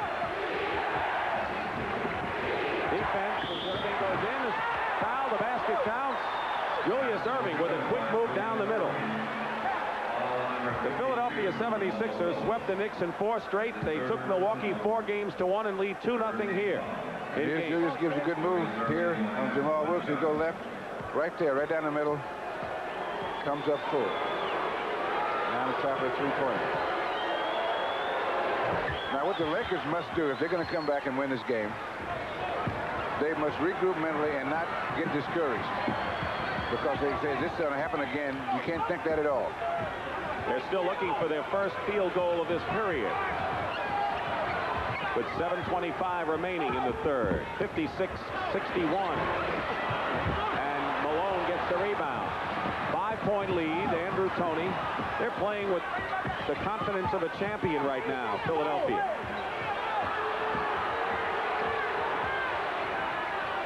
Malone goes outside for it. Magic the rebound. 5 minutes gone by in this period. Still no baskets and another turnover. And Wilkes gets it right back. Kicks it up and in. Jamal Wilkes with a second effort. And they needed that as much as anything. The hustle point there by Jamal Wilkes, because they look like they made another turnover, and they come up with a basket. 14 points for Jamal Wilkes. Defense shouts the crowd. 6:35 remaining, third period. Julius Erving goes around Kareem. Reverse layup was off, but he was fouled. It'll be the 14th foul on the Lakers. Both teams have 14 fouls with more than half of the time remaining in the period. That's on Kareem, and it is his first personal foul. And Julius Erving is off to his own quiet way. No spectacular shot except for that dunk shot, but he is playing a good all-around defense and offense this second half. He's going to try to make sure that they get it in pretty good shape here. In the last 10 years, only one team that had the best record in the regular season has gone on to win the title. 1981 Boston Celtics. Philadelphia had 65 wins, more than anyone else. And you see the Lakers coming the ball up, no fast break, bringing the ball up. Now they've got to execute this half-court play. Now Kareem's up top, so that the middle is open for some of the guys cutting through. And now that he's going back baseline. 7 seconds on the shot clock. Double team Kareem, leaving Michael Cooper open. Moses Malone fights, and Wilkes comes up with it. Nixon down the middle. Oh, yeah! Foul is on Julius Erving, and Nixon will go to the line, and that's the 15th foul against the Sixers, and number 2 on the doctor. Now what they've done is they've moved Kareem in and out. In other words, up by the foul line and along the baseline, so that guys can make cuts down the middle. Because when they're going to him exclusively, you can't go in the lane because he's in the lane or his man is in proximity.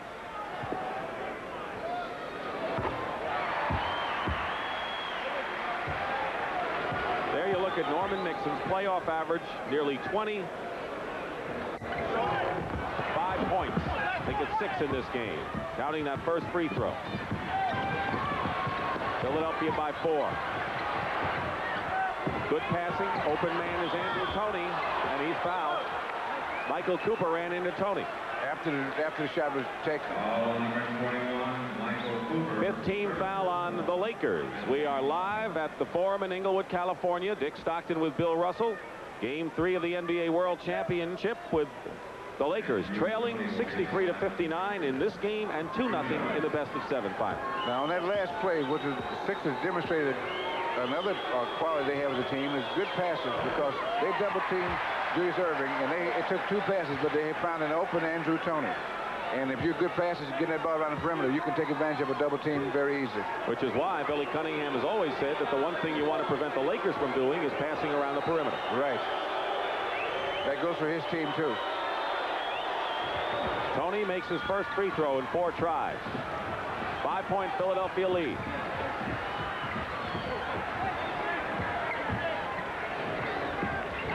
Kareem against Moses. Wild trap shot. Malone quickly gets it out to Cheeks. Tony filling the lane. Maurice Cheeks sets it up. The catalyst of this offense, with all the great individual stars, is Maurice Cheeks, and we've said it many times. Now you see on that left, here's Kareem playing defense on Moses. Gets his own rebound. Coming off to Magic Johnson. Leaves it for Nixon. He's got Wilkes and Cooper, but goes all the way himself. Cooper. And they have not executed still on the fast break. They haven't come up empty. Low bounce pass to Maurice, and he smartly goes outside to set it up. And we'll have a timeout called for by Philadelphia. They're in control at this point, not by a wide margin, but they're outplaying the Lakers. They're controlling the tempo of the game, which is more important than what the score is. They're playing their game. The Lakers have to try to set up, and they aren't doing too well. They're not getting very good shots. Once again, ladies and gentlemen, Jennifer. You can open up your world and make it shine. You can do it. You can squeeze that extra something out of life. Yes, you can. You can set a goal and do it. Add your own style to it. It's your world. It's your life. It's your time. Every minute you can do it. Every day. Yes, you can. You can grow in your own way. You can do it. And we like to help. Visa. Tonight, the Martins are watching the whole world go up in flames. A home they may never get back. Allstate update. Home replacement guarantee. The Martins have homeowners insurance, but they don't have Allstate's home replacement guarantee. It's better than inflation protection alone, because it guarantees Allstate will pay to rebuild your home, brick for brick, regardless of cost. Today, you need Allstate's home replacement guarantee. Another reason you're in good hands with Allstate. Some paints have tried to prove their quality by painting balloons. Some have even painted houses that breathe. But since 1872, Glidden has been proving and improving its quality on a place far more important, your home. And now Glidden's finest house paint is on sale for only $11.99, the same low price as last year. Glidden, we keep our promises in the can. Tuesday, it's Frank Buck's birthday, but someone's got a deadly present. Who's the mysterious killer? Find out in an all-new Bring It Back Alive, Tuesday after NBA basketball. The leaderboard at the Memorial, which was delayed because of rain, and they have resumed play. David Graham has a one-stroke lead over Hale Irwin and Ben Crenshaw. And we want to remind you that tonight we will have final round highlights of the Memorial Tournament at 11:30 Eastern Time. Moses Malone had only 2 points in the first period. He's had 11 since then, now up to 12 rebounds for the game. Meanwhile, Kareem Abdul-Jabbar had 10 points in the first period, has had no field goals since, and has missed his last 5 shots, according to our statistician Marty Aronoff. So, a big changeover in the center matchup. And one of the reasons he has no field goals is that the Sixers have taken away the skyhook. They're making him either have to pass it or shoot the jump shot. They're just standing there so he can't take that step that he has to have to get that skyhook off. Inbounding will be Bobby Jones, who has been terrific in this series and has gained momentum since game 1. 5-point Philadelphia lead. And Bobby Jones normally makes that bank shot. Now the Lakers trying to get back under 5 minutes to go. They had a 15-point lead, believe it or not, in the second period of this game. Philadelphia has fought back.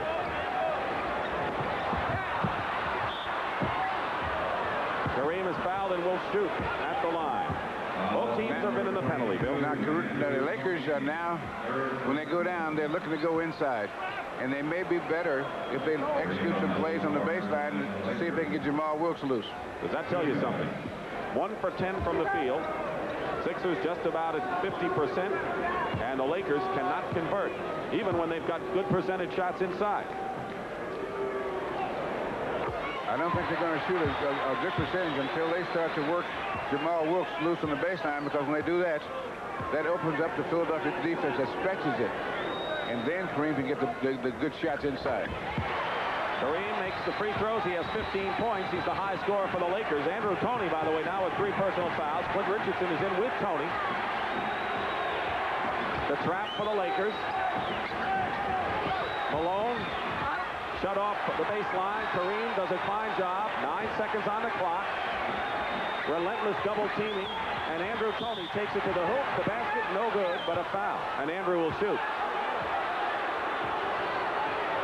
It's about as aggressive a defense we've seen the Lakers play in this game. Well, what they're trying to do is trap, double team the ball, and make the Sixers have to make a pass, and maybe they can pick it off the other side because they're zoning on the weak side. That's why when the Sixers take their time, sometimes they get the zone offense or the illegal defense calls. Magic Johnson with his 3rd foul. No one in any real deep foul trouble. Rambis and Ivoroni each with 4.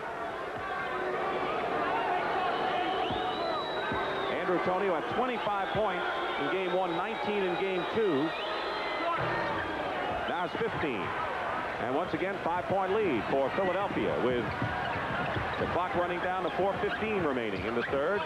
Irving all over Wilkes. Richardson steals the ball from Johnson and Luke. And Jeff Kersey changes his mind. Well, he just had the direction wrong. That can happen very easily, that you have the wrong direction. You point the wrong way, but he knows who knocked the ball out. Yes, he did.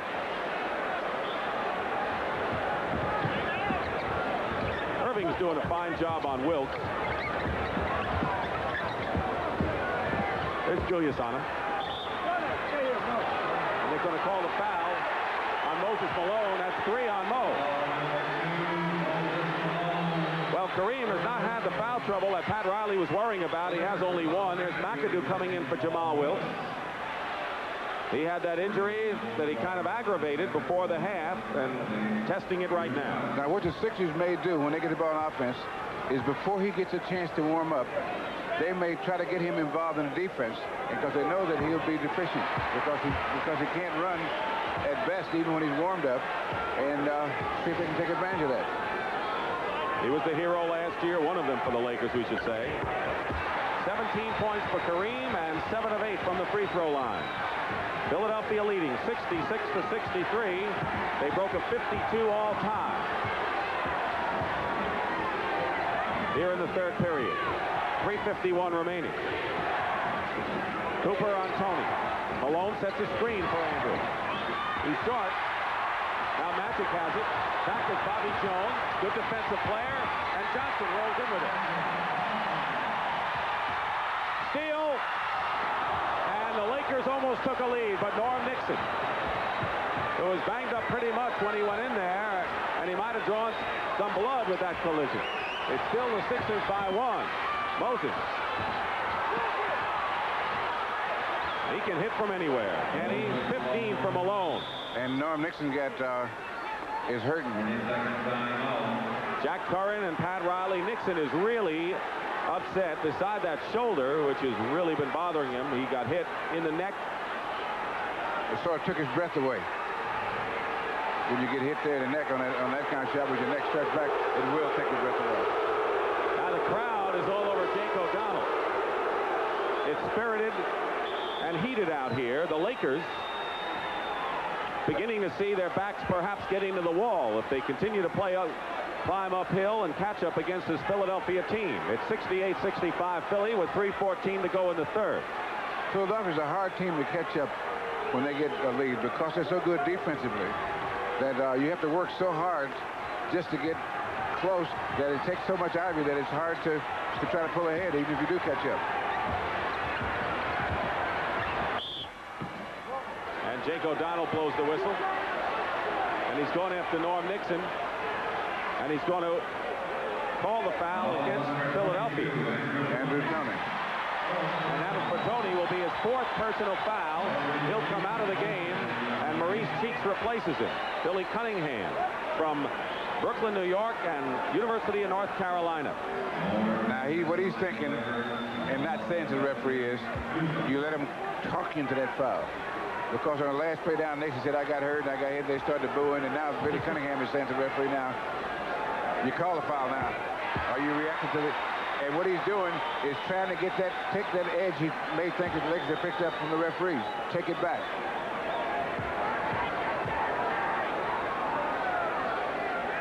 You can see that they did draw blood on that collision at the other end.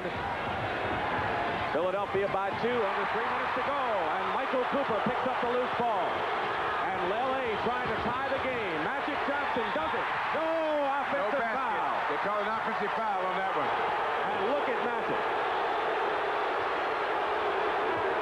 He likes to make the officials disappear right now. Let's see here. Here he comes down the side now. Let's see where it goes all the way now. And there's Julius is standing there. Yes, he was there a long time before. He was there about a half hour before. 4 fouls on Magic Johnson. And it's still Philadelphia by 2 points, 68 to 66. Cheeks misses and Wilkes has the rebound. And L.A. again can try to tie with 2:35 to go here in the third. Johnson is fouled. And now what the Lakers are trying to do, Ivoroni in, go ahead, is cause the referees to have to call fouls out there. Now, you can do this just for so long. You can do it for a couple of minutes and it may be to your advantage, but after that, it doesn't pay.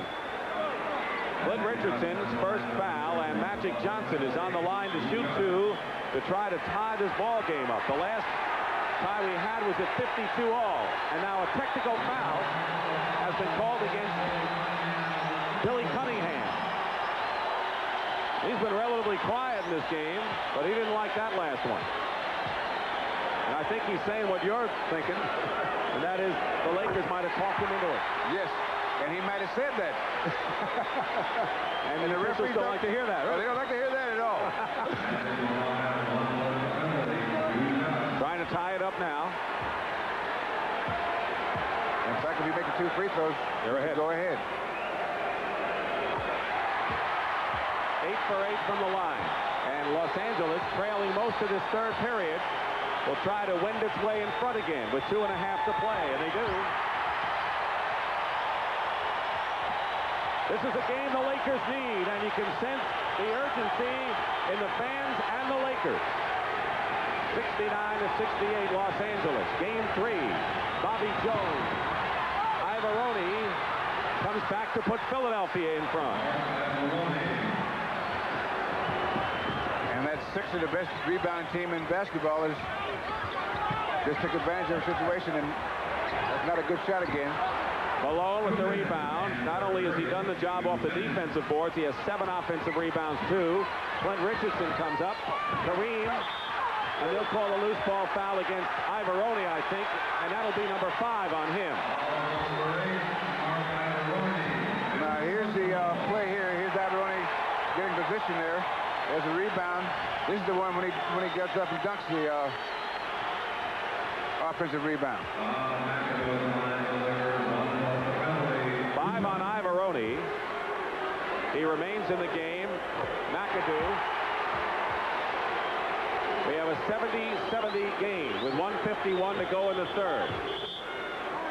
Clement Johnson enters the ball game, and Ivoroni goes out now. Acquired from Indiana in February as a backup center and powered forward. Gave Philadelphia that one thing they really needed was some strength off the bench, offensively and defensively. The Lakers have only 2 baskets this period, but they've gone to the line 16 times and have missed only once. So the free throw shooting and put it back in the game. They're leading by 1. Clement Johnson against McAdoo, trying to take advantage of his problem. And there's that man, Clint Richardson. Moses knocked it loose. Malone inside. He knocked it, the offensive foul loose, and Clint Richardson came up with it. When was the last time Malone didn't get a basket that he really wanted? That's what it seems like, doesn't it? Yeah, he's tough when he gets anywhere near that basket. Whistle. Offensive foul on the Lakers.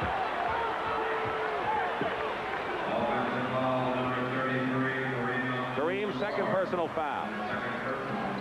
This is a grueling game, particularly for the Lakers. Philadelphia can sense a possibility of moving up 3-0, and more than a commanding lead, if that's the case. Into Malone, double. And good defense by the Lakers there. Magic Johnson coming down. Foul by Maurice Cheeks. Whatever happens in this game, and we're in for a bit, I think, an exciting 12 minutes coming up in the fourth period. I I think there's no doubt in anyone's mind, particularly the Lakers, that the Philadelphia 76ers are a tough basketball team that you're going to have to play your best ball to beat them. Well, that's what Don Nelson said that when they in the series with Milwaukee, he says, I've been looking for weaknesses and I haven't come up with any. And I don't think the Lakers have either. Magic. 10 of 11 from the line. Now, this has been a tough quarter for the Lakers because they've been pulling uphill to get even, although they started the quarter ahead. So how much did they expend in getting even? That remains to be seen. Good defense by Michael Cooper. Cheeks going around, blocked by Jamal Wilkes. Blocked by Kareem on Clint Richardson. The 24-second clock goes off. Right. The Lakers will have it. And they're going to get the last shot of the quarter now. Outstanding defense. They did a good job so they didn't get a shot off. There's Pat Riley, who won the championship last year with this club. And he says one shot. They're going to run their clock down to about 8 or 9 seconds, I think, before they make the move. Kareem with 15 seconds. Almost a steal. Back into Kareem for the sky hook. Not that time. And now Philadelphia has enough time to get a shot off. They have 5 seconds to go. Kareem goes in, and they call a foul on Michael Cooper. And the Lakers have not gotten a good shot this quarter because that last shot that Kareem tried was not a good shot for him. And the Sixers managed to capitalize most of the time. There's Moses with the outlet. All the way from Bobby Jones over to Maurice Cheeks. And there's the foul. For Cooper, his 4th personal foul. Cooper and Rambis have 4 for the Lakers, along with Magic Johnson. Tony has 4. Ivaroni, 5 for Philadelphia. 3 seconds remaining, and L.A. could get a shot off in that time. Won't be a very good one. Early in the period, L.A. had the lead. Philadelphia came on strong, took a 5-point lead, and the Lakers have fought back. We're still tied. Cooper intercepted by Clint Richardson at the buzzer. And that's the end of the 3rd period. We are tied. The Lakers 72, the Sixers 72. We'll return to the Forum after this word from your local station. This is CBS. Toyota dealers John Madden Explain-a-thon. You're on the air. Hi, John. John, would we get a better deal on a Toyota truck if we shop together? Hey, the old double team works great. Watch this. Now, what you want to watch here is a salesman's head. First, he looks at the man who really loves a truck. Then at the woman who pretends the price is too high. Then back to the man again. When he's confused enough, there's no telling what kind of an offer he might accept. Now, your Toyota dealers have a question for you. What will you do with all the money you save? In the race to put personal computers in the office, Wang introduces the winning formula. The Wang Professional Computer. In data processing, it's faster than any personal computer tested. Only Wang offers you the best-selling word processing in the world. And only Wang gives you all this, plus unbeaten communications. The Wang Professional Computer. In the race to office automation, it leaves the competition in the dust. Mr. and Mrs. Super Athlete, tomorrow at 7:30.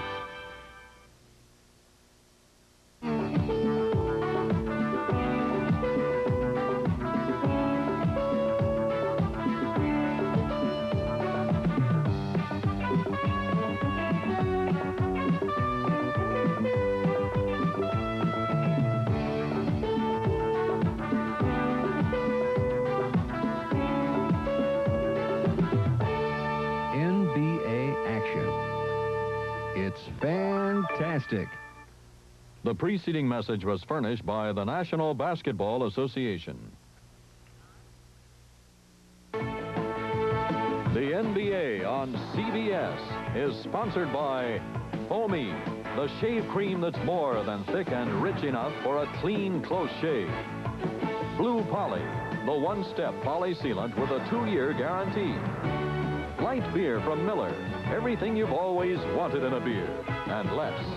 And by Honda portable generators for camping, hunting, boating, even charging your car battery. This is the period that Magic Johnson calls money time in the NBA, but I've never seen a team as physical as the 76ers on defense, Kevin. Exactly, Brian. You can see why they'll dominate fourth periods. They are so physical defensively. Moses on top of it wears out Kareem on both ends of the floor physically. For LA to win this game, they'll have to execute the offense and hit some outside shots. All right, Norm Nixon's a key man. He has been injured. Let's go to Pat O'Brien for a check. Pat? Thank you, Brent. Norm Nixon certainly earning his money today. He came into the game with an injured shoulder, and then he has a laceration under his chin, and now he's favoring that left leg, left knee, and they're looking at that. Let's go back to Dick Stockton. All right, thank you very much, gentlemen. Moses Malone has 17 points. Kareem has 17 points. They have been the scoring leaders for these teams. Julius is the high point man for Philly with 18. As we start the fourth period, Dick Stockton and Bill Russell. And for Los Angeles, it's a period that they have to outscore Philadelphia, and they start out with McAdoo off the screen on a jumper. And that was the first good shot, really good shot that they've had in quite a while. Both of you gentlemen, Kevin and Bill, say that the Lakers have to execute better. Here's a tip by Wilkes, Irving in the backcourt. Julius to Clement Johnson with 4 seconds on the clock. McAdoo gets the rebound and outlets it to Magic Johnson. Philadelphia back on the D as they have throughout this series. Well, we'll see if the execution continues to get up there. McAdoo. 2 in a row.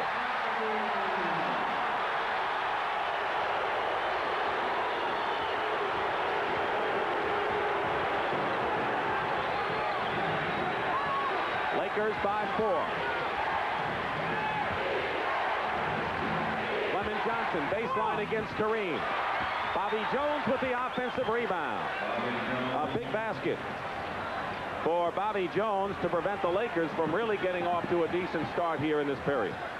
Once again, a 2-point game, L.A. Now, what Clint Richardson is doing defensively is pressing Magic Johnson not to come up with the ball, but to throw off the timing in the offense. Cheeks winds in and ties it up. So, a second chance basket by Philadelphia and a turnover by the Lakers, and the 76ers stop decisively that early spurt here in this period by the Lakers. Cooper finds Kareem.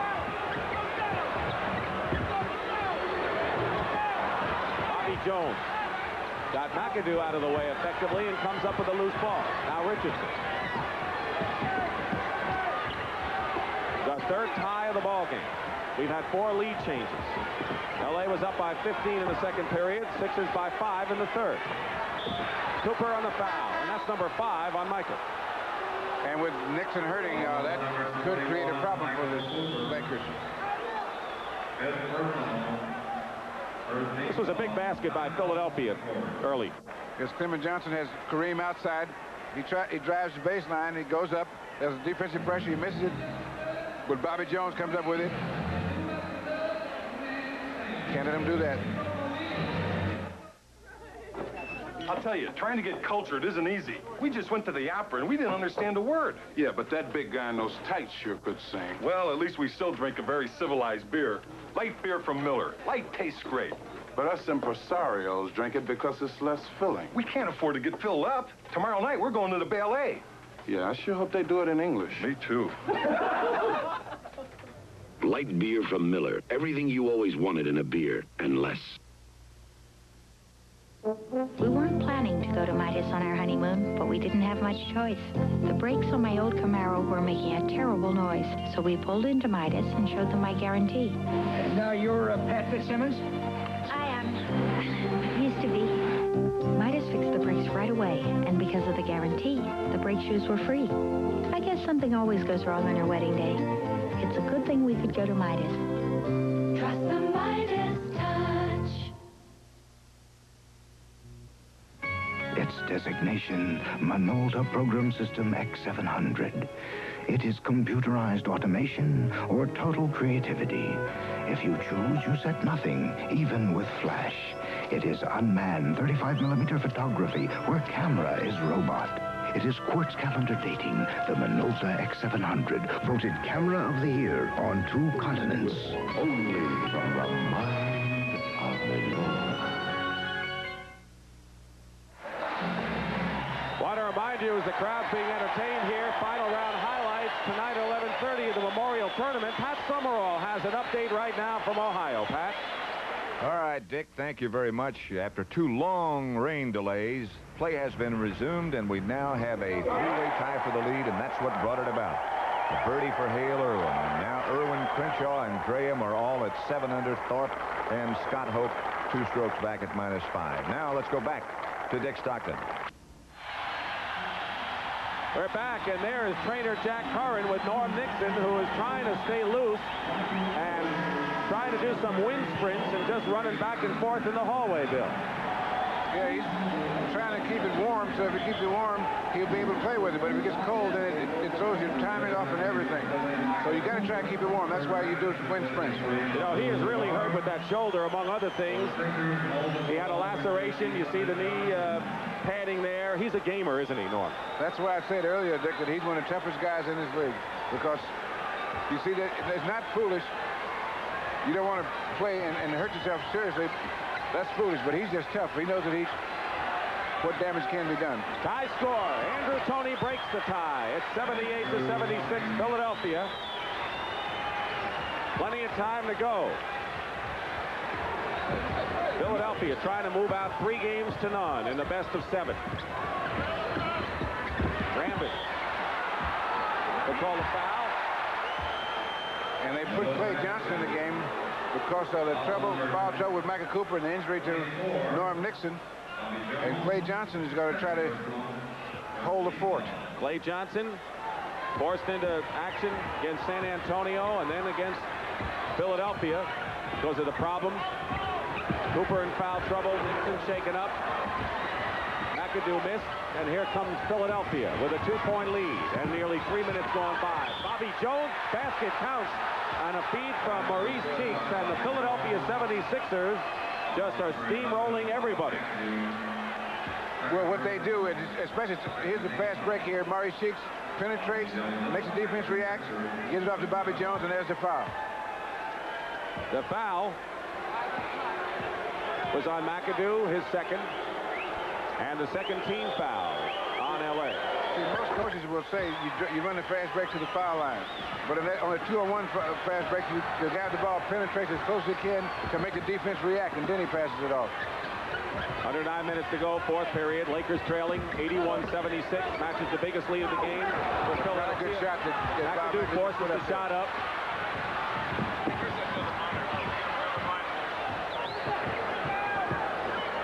Sixers trying to establish their biggest lead of the ball game right now. Couldn't come at a better time for Philadelphia. Into Malone. But underneath is Julius Erving, and he's fouled going up.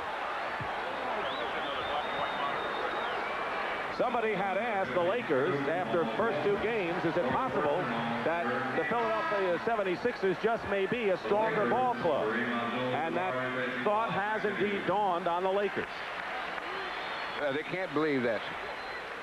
I tell you, once you win a championship, there's no way until someone wins 4 games and shows you that they're a better team, do you believe it? Norm Nixon back in the game. Ivaroni playing with 5 comes back in as Bobby Jones goes out. Of course, the Lakers came into this tournament without James Worthy with a broken leg. McAdoo hasn't been right. So they did not come in at full strength. Not to take anything away from Philadelphia, because the Sixers have outplayed the Lakers in 2 games, 3 quarters and plus.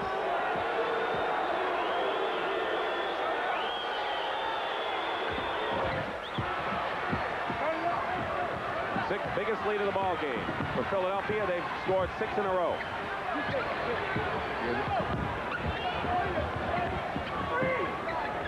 Kareem away from the basket. Long skyhook. Magic Johnson can't do the follow-up. Ivaroni clears the rebound. Here come the Sixers on the break. Andrew Toney. Julius almost tips it in, but there's Malone again. Gets the offensive rebound. Double team. Physical all over the place now. Magic and Malone are shoving each other. Malone will go to the line and shoot 2. If there was ever a sequence that shows how and how much too strong Malone is for the Lakers, it's right here. Now here's Malone trying to get free, passes it out, and there goes one live one there. The bowling alley, and he and Magic are pushing each other. Now the thing is about this, with all this pushing, it doesn't bother Moses. He still goes to what he wants to do is get that offensive rebound and get that ball in close. 17 points, 17 rebounds for Moses Malone. 7:35 remaining, fourth period. Baseline shot by Malone, who's got 19 and 17 rebounds. And he was triple teamed. And the Lakers are going to have to call timeout because they can't get too far behind this group. If you get behind this group, the way they play defense, it's just a little too far uphill. Now here's Moses here. There's a double team. Too late. 8 in a row run off by the Sixers. Timeout.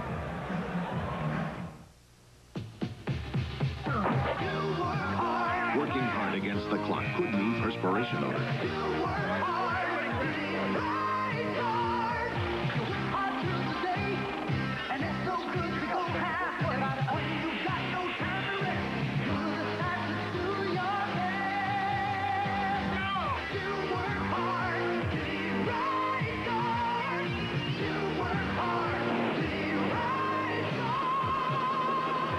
Gillette announces the new improved Right Guard stick. So potent, one application destroys odor-causing bacteria on contact, and for up to 24 hours.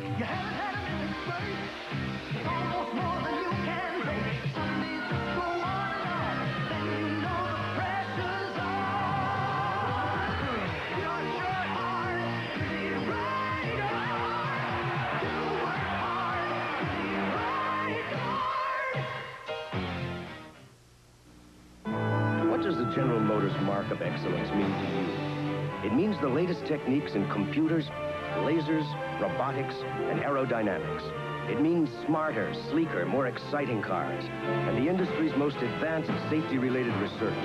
At GM, excellence isn't just a quality. It's a commitment to always be better and better. We're living up to our commitment. Right now, today, we're the best GM ever. Tuesday night, Game 4 of the NBA World Championship. The Philadelphia 76ers meet the Los Angeles Lakers Tuesday night, live on CBS Sports. Game 4 of this NBA World Championship will be Tuesday night here at the Forum in Inglewood, beginning at 9 o'clock Eastern Time. 76ers and the Lakers. Once again, the fourth period blues for the LA Lakers. They're shooting 19% from the field in the second half. Philadelphia not shooting well, but there again, the Los Angeles problem in executing their play, particularly in the half court. And that's because that's what the Sixers want to do, is try to execute it, and they're overplaying the plays. Now the Lakers, if they're going to repeat as world champions, have to win this kind of game. When it seems like everything is going wrong, and even more goes wrong, you still have to win the game. And they still can. They got plenty of time. 7 minutes and 10 seconds. Andrew Toney goes in. But Philadelphia is just taking the play away from the Lakers completely. They're beating him at every turn, off the boards, turnovers, and making the shot. Jamal Wilkes. And Malone the rebound. Julius Erving makes a nice play in the corner. Try to get it to Toney. L.A. down by 10 points. Biggest lead of the game for Philadelphia, and Wilkes comes in with the twos. Jamal has 16 runs. And he knows how to get off a shot in close.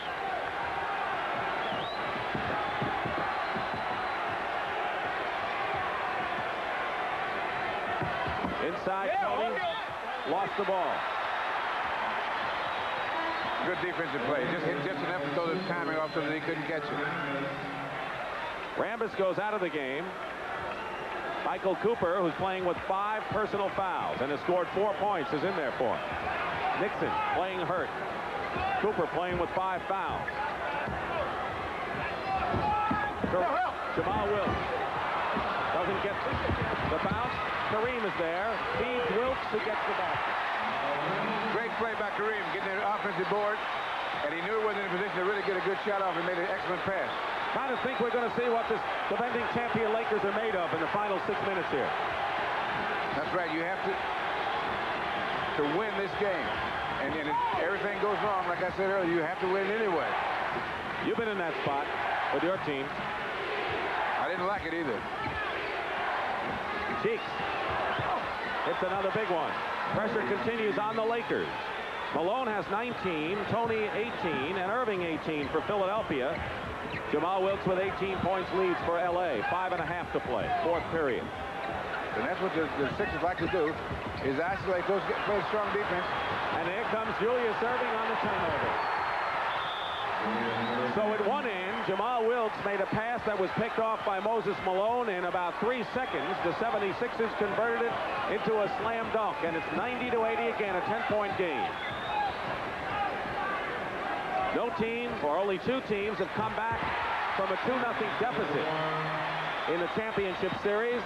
No one has ever come back from a 3-0 deficit in NBA history. And that's what the Lakers face if they can't rally here. Kareem basket, by the way, his first field goal since the opening period. L.A. trying to make it a 6-point game. Johnson. Maxwell. Foul. Fouled by Irving. The turnovers. Now here's the pass here is picked off by the Sixers. Nice, easy dunk for the doctor. And that's the way it's been with the Sixers. The strong defense closing down the middle. They're packing the middle so that the Lakers have to shoot outside, and they're not even giving the outside shot. Lakers have their hands full because of the Sixers, but all they're trying to do is sneak out a win here. All right, maybe I wasn't the greatest player of all time, but fans, they forgive and forget. When I go in here, they'll be buying me my favorite beer, light beer from Miller. You, Bob Uecker? Yeah, how you doing? Ah, these fans, I love them. They know us ex-big leaguers drink light because it's less filling and it tastes great. Well, can't keep the gang waiting. The fans are always joking. Light beer from Miller. Everything you always wanted in a beer, and less. Wow, they're having a good time in there. As a business traveler, I know what you want when you rent a car. You want your reservations honored, fast, friendly service, and no hassles. Clean and safe cars. That's what you deserve. That's what you'll get from Avis. I'm David Mahoney, chairman of Avis. If you ever have a problem with Avis, call this special toll-free number. You'll get a straight answer, and you'll get action. I'll see to it. That's trying harder. That's what makes Avis second to none. Your father gave it to you for your 5th birthday. Now it's your turn to pass it on. Any spray paint could make it red again, but Rust-Oleum, with an average of 50% more protective ingredients than its nearest competitor, can do more. Its protective formula not only prevents rust, but gives metal better protection against chipping and peeling. So if what you're painting isn't ordinary, why should your paint be? Rust-Oleum, any metal worth painting is worth protecting. The agony of trailing by 8 points with 4:40 to go. Kevin Lockery, what can the Lakers do now to get back in this contest? Brett, the Lakers have to open up the game. Philly's forced them into a half-court game. Philly's too physical in that state. LA's got to open it up, run up the floor, and start trapping them defensively to try to cause some quick turnovers. All right, let's go back now to Dick and Bill. That's quite a penetrating view of Norman Nixon, who is shooting only 1 of 6 from the field. The shoulder obviously is affecting him. Yesterday at practice, he said it affects everything I do, not just shooting, defending, jumping, whatever you want to call it. Norm Nixon depicts the Lakers' battered and bruised state right now. And if they go down 3-0, the word beaten isn't too far behind. And this is a proud defending champion team, and they are being outplayed by a Philadelphia 76er club that, Bill, you've seen a lot of good teams down through the years. Yes, they've been good teams, and the reason I think it's such an outstanding team is they're a real good defensive team. More defense than offense, because offenses, they just try to isolate to get one-on-one. Julius, Tony, and Moses. 8 seconds on the shot clock. 6-point lead for Philadelphia. Malone gets inside. Basket counts and a foul. And they've always been a defensive team, Bill, when they had Caldwell Jones and Bobby Jones starting for them. But those people are gone, at least Caldwell Jones is, and so is Darryl Dawkins. But they added number 2 here in the red. Yeah, and he just takes it now. He gets fouled, and he makes it anyway because he's so strong. But they found out that he's not only a good offensive player and a good rebounder, he's a good defensive player, real good. And he's quicker than they thought. And quickness is the key to playing good defense. Philadelphia had run off a 14-point spurt after the Lakers had a 4-point lead. Winding down to 4 minutes to go in this fourth period. Now that's a good sky hook. That's the first one he's been able to pick up a rhythm on. 7-point game. You're right, 7-point game. Philadelphia in front. Lakers need the good defense now. Bobby Jones drives in. And an offensive foul called against Jones. They've committed only 2 team fouls in this fourth period. Lakers have been in the penalty, and there's Commissioner Larry O'Brien, who saved a very difficult situation regarding the officials of the NBA the other day. He did a fine job in settling that dispute. McAdoo. And they're going to call the foul against Malone, I think, slammed into Bob McAdoo. No, against Magic Johnson, I think they call the... Yes. It is on Malone, though. 4 on Moses. 13 foul on Philadelphia. Now, the Lakers are going to have to... They get into a place where they're going to have to score every time down because they're not going to be able to stop the Sixers every time. But in order to catch up, they're going to have to score just about every time down. Kareem looking inside. Will have to go to the long sky hook. Julius Erving, with position, gets the rebound. 12 rebounds for the Doctor, and Andrew Toney missing. Here's McAdoo to Magic. Magic Johnson. Kareem, and they'll jump it. Bobby Jones and Kareem will jump with 3:10 to play. Now, Kareem should have the jump on this, but that does not necessarily mean they'll come up with the ball, because this is another play that teams practice, whether you have the jump or not, to come up with the jump balls. It's not as important as they used to be because they don't have as many, but... One by L.A. Johnson over to Wilt. McAdoo loses it out of bounds. He just could not jump. He tried to jump on one leg and reach with one hand. That's a tough way to rebound, especially against the best rebound team in the league. Philadelphia will now use as much as the clock as they can with under 3 minutes to play, leading by 7. Malone going in. The basket counts and a foul. And he is relentless. He is not to be stopped, and he is determined. That's why you look in the first quarter and you see his toes and you say, well, maybe he's not off to a good start. Well, he's a slow accelerator, you might say. But you know that in the long run, he's going to be out in front of the race by the time you get to the end. And the man from Petersburg, the Philadelphia bench, reflects how the 76ers feel. And Moses Malone has 25 points and 17 rebounds. Another brilliant effort from Malone. 10-point lead. Cooper to Magic Johnson. McAdoo. It's 8-point game. Great pass. They still have time, yes, but they're going to have to take control of the game, and they do not have control. In order to catch up, you have to take control of the game, either offensively or defensively.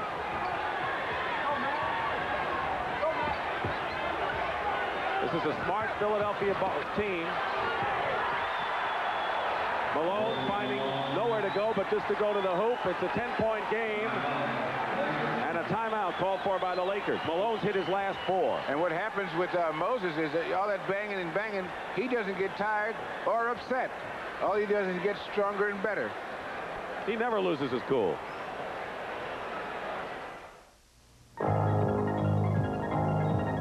It's more versatile than Apple's, smaller than IBM's, simpler than Radio Shack's. It's Decision Mate 5 from NCR. Its color graphics are unsurpassed. And it's made by a company whose computers have helped run the world's biggest businesses for over 30 years. If you're serious about a personal computer, this is the computer for you. NCR Decision Mate 5. It's a decision you'll never regret. In the beginning, man's feet walked free, but the road to civilization was paved, so man developed shoes. Soon after that, man developed athlete's foot. Egad! Now at last there's Mycotin. Mycotin cures athlete's foot. It's the only athlete's foot medicine you can buy with Myconazole, an ingredient available for the first time without a doctor's prescription. Mycotin in spray, powder, or cream. Mycotin, the end of the road for athlete's foot. This is the time, America. Go for it. Go for for Michelin and get all the tire your money can buy. Go for Michelin Performance. Go for Michelin fuel economy and long tire life. Go for Michelin handling. Don't settle for less. Go for Michelin. This is the time. This is the tire. This is the place. We put America on radials. We want to put you on Michelin. In the weeks ahead on CBS Sports, the NBA Championship, and you'll see every game live. Heavyweight boxing with undefeated Marvis Frazier taking on a man his father fought, Joe Bugner. The world's top Formula One drivers at the Detroit Grand Prix. The third leg of horse racing's Triple Crown, the Belmont Stakes. America's finest gymnast at the U.S. Gymnastics Championships. And heavyweight contender Jerry Cooney's return to the ring. All here on CBS Sports. Looking in Norm Nixon's face, we don't even have to put up the score of this game. We received word today that the Jerry Cooney-Philip Brown fight, scheduled for June 18th, has been postponed. Cooney has an injured knuckle on his left hand. But June will still be a great month of boxing on CBS, and it will start live next weekend on CBS Sports Saturday with that Marvis Frazier-Joe Bugner bout. A big month of boxing on CBS. Now Andrew Toney on the interception comes in, his foul going in. Less than 2 minutes to go in the fourth period. The Lakers are shooting 27% after a 52% first half. And the Philadelphia 76ers, as the bench shots show, are within one game of a 4-game sweep of the defending champions. Another defensive play turned into an easy score. And the Sixers have made it against all the teams they played in the playoffs. They made the big defensive plays. They won 4 straight from New York. They took the first 3 from Milwaukee and then win 1 in 5. And they're on their way to 3 in a row over Los Angeles. Kareem coming in with a sky hook. 100-90, a 10-point game with less than 2 minutes to play. Not out of the range of the Lakers, but the way Philadelphia is playing, they would have to commit several turnovers to lose this game. And that's what they're doing instead. They're passing as well as they've had all season long. Getting the easy basket. 3-point attempt. Misses. Andrew Toney is down court. Bobby Jones has 17 points. And it's up to 14 now as the crowd thins out here at the Forum. The Lakers call a timeout. It is 104-90, and the Philadelphia 76ers are a minute 22 away from 3-0 lead over the Lakers. Timeout.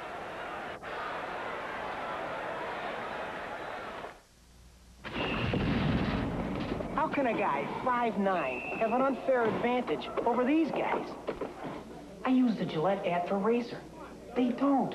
It's got the advantage of a pivoting head. Atra is better than twin blade razors that don't pivot. See? They don't always stay in my beard, but my Atra pivots to keep both blades on my beard longer. So I get a better shave, close, comfortable. Get the Gillette Atra and get the Atra advantage. Sometimes a little advantage goes a long way. For 8 hours a day, we're doing what we like doing. Can't beat that. Wanna bet? Welcome to Miller Time. It's all yours and it's all mine. Bring your thirst yourself right here. The rich, smooth taste of Miller beer. 'Cause what you have is mine. So welcome to Miller Time. Welcome to the rich, smooth taste of Miller High Life.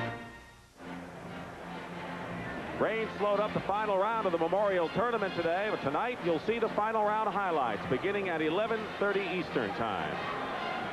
Talk about some of the heroes for the Philadelphia 76ers, starting with Moses Malone. 27 points for Malone, 18 rebounds, and 6 assists. Julius Erving, 21 points, 12 rebounds, and 3 assists. Bobby Jones, 17 points and 7 rebounds. Well, their offense feeds, as I've said so many times, feeds off of their defense. And when they're playing good defense like they are now, they shoot well because they get such good shots. Magic Johnson going in, changes hands. Wilkes converts. We talked at the outset of that great team defense that the Sixers have used and their bench play. Same story here. Spread it out.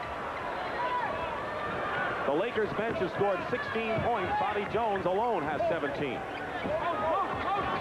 Malone goes to Tony. Using the clock with 1 minute to play now and 7 on the shot clock. Maurice Cheeks. 12-point game. Here come the Lakers. They need a lot in a hurry. There's 2. And Magic will never give up. 3 of 11 for Magic Johnson. Wilkes almost a steal. Lakers gambling all over the court. Maurice Cheeks loops it to Malone. And he's fouled.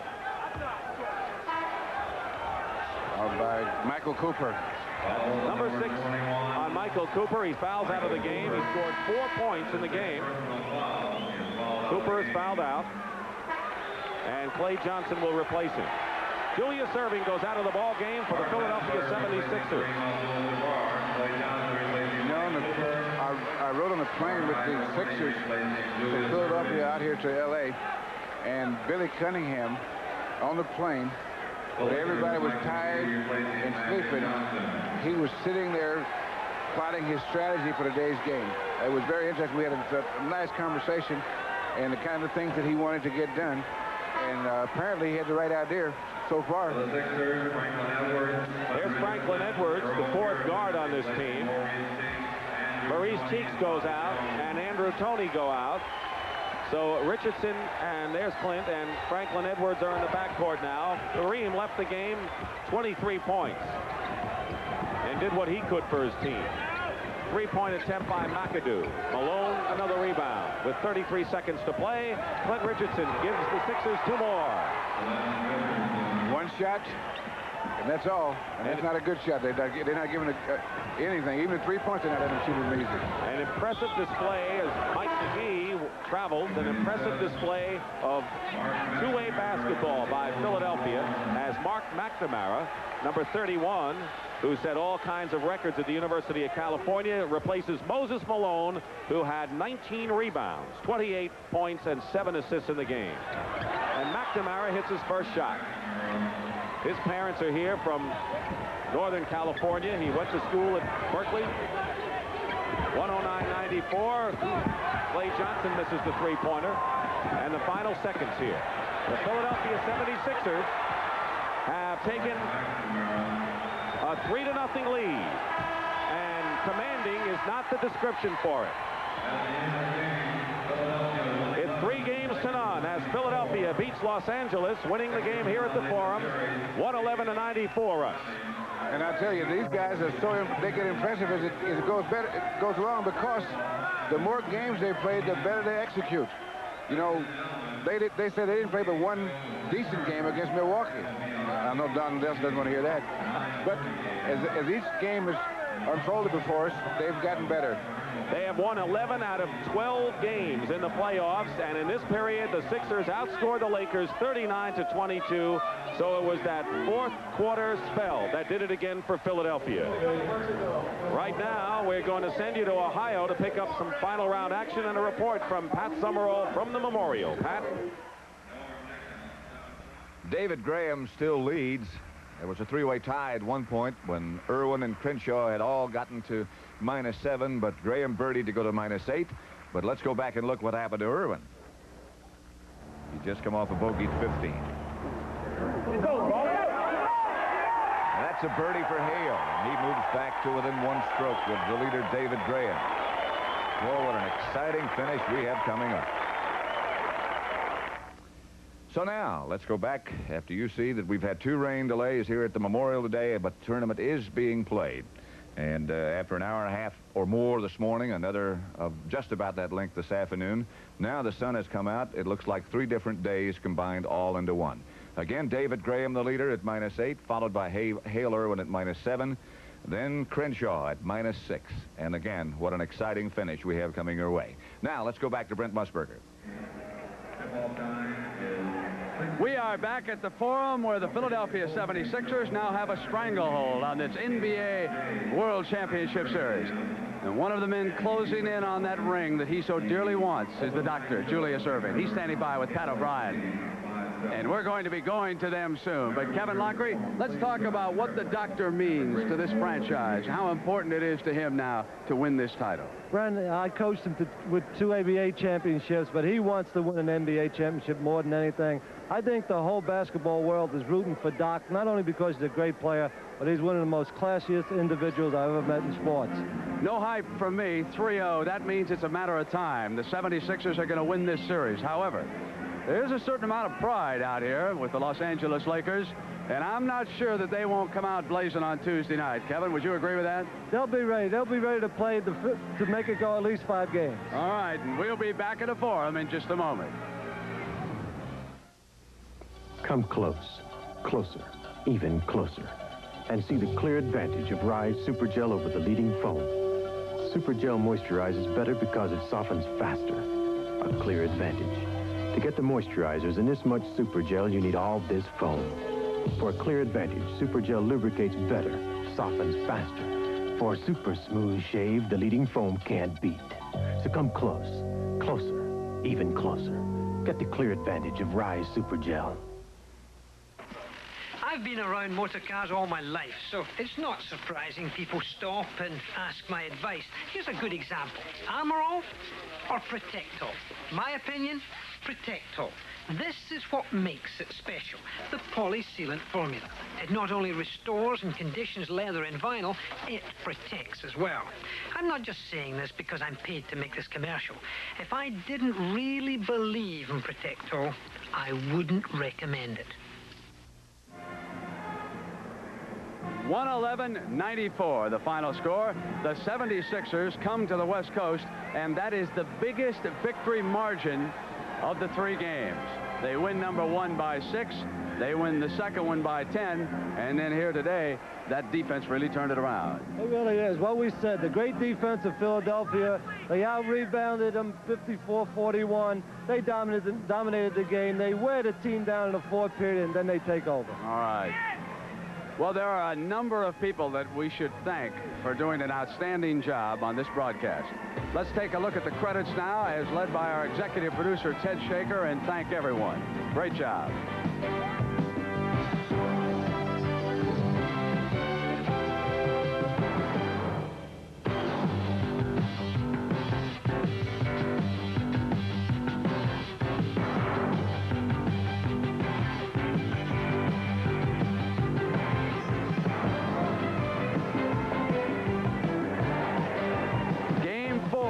Tuesday night, 9 p.m. Eastern Time. The NBA on CBS has been a presentation of CBS Sports.